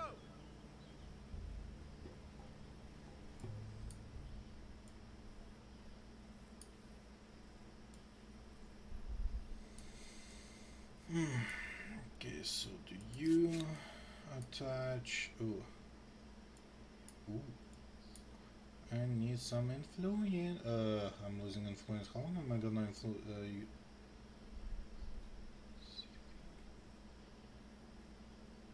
Ouch.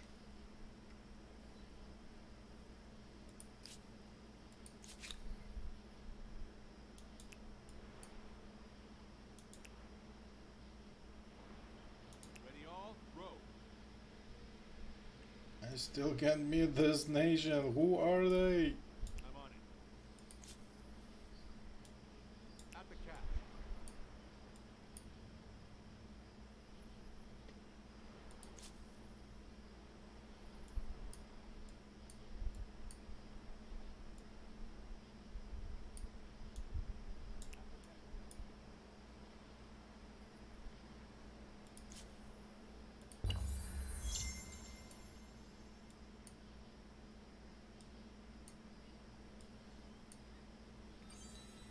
Your empire becomes one of the giants, astride the globe. And what will you do with this power?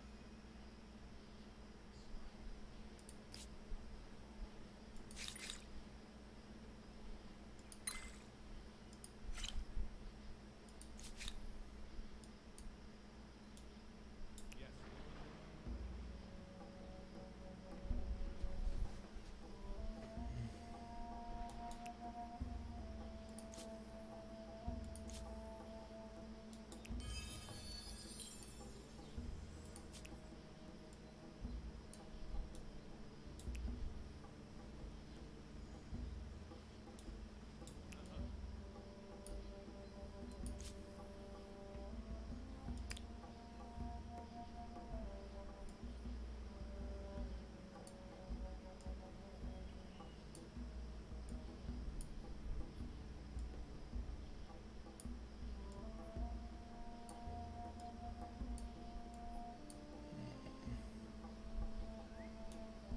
Come over here. Alright, a couple more turns for tonight. For such a and- mighty being, the tales of Zeus are full of questionable morality and poor decisions.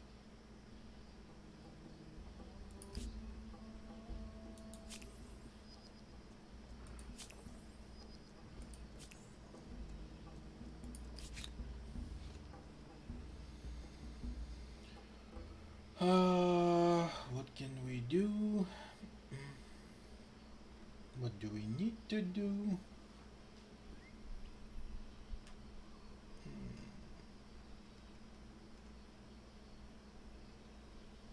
It's all stability.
catch up on some constructions. We'll wait here.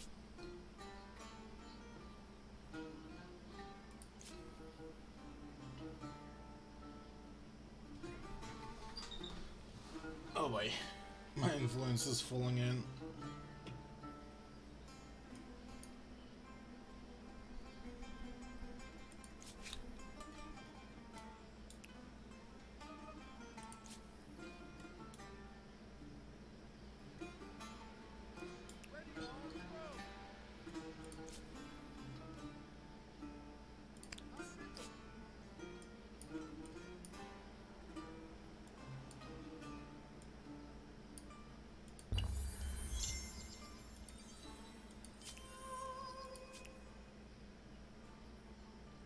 Awesome, one more star.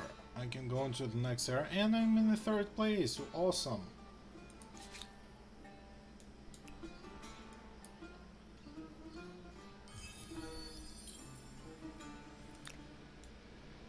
Fall in.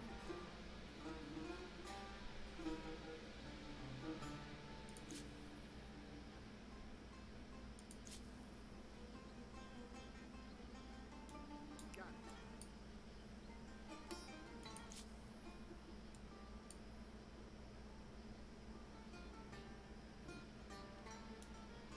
Ready all, row.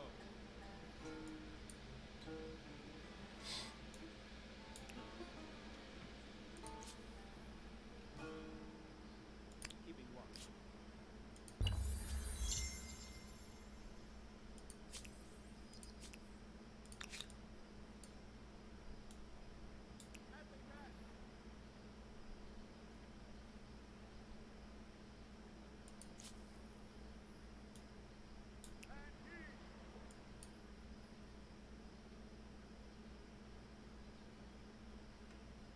Got an achievement.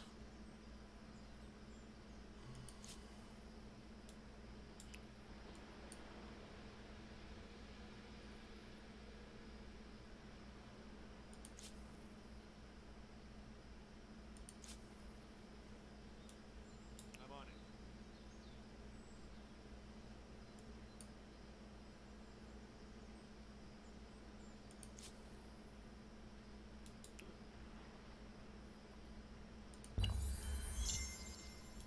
After that.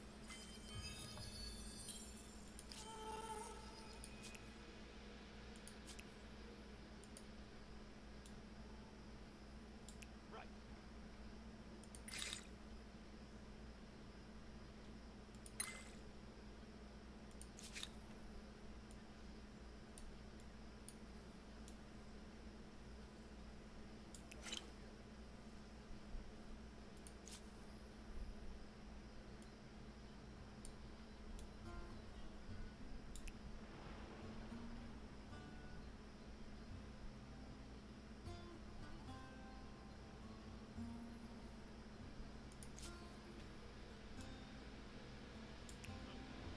So these are the renowned Celts. Whether or not their soldiers are naked, they are armed and dangerous.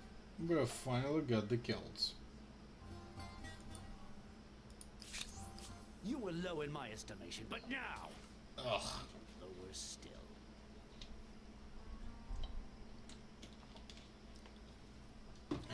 He's gonna be the warlike one. Cruel militarist.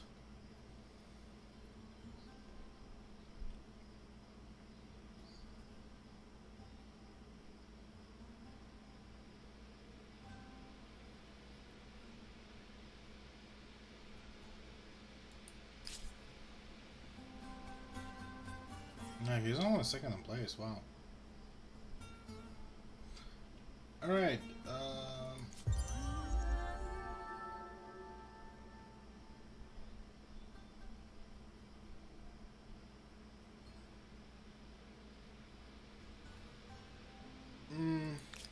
We'll do that in a second. Or actually, we'll do it next gameplay. Next Friday, I will continue this stream. I will add more into this, and this is gonna be enough for tonight. We're already running this for almost 4 hours, well, 3.5 hours going. thank you very much for stopping by. I'll have these uploaded as a gameplay. First 2 hours I had a lot of things to say. Now it's becoming a game of pretty much just playing out.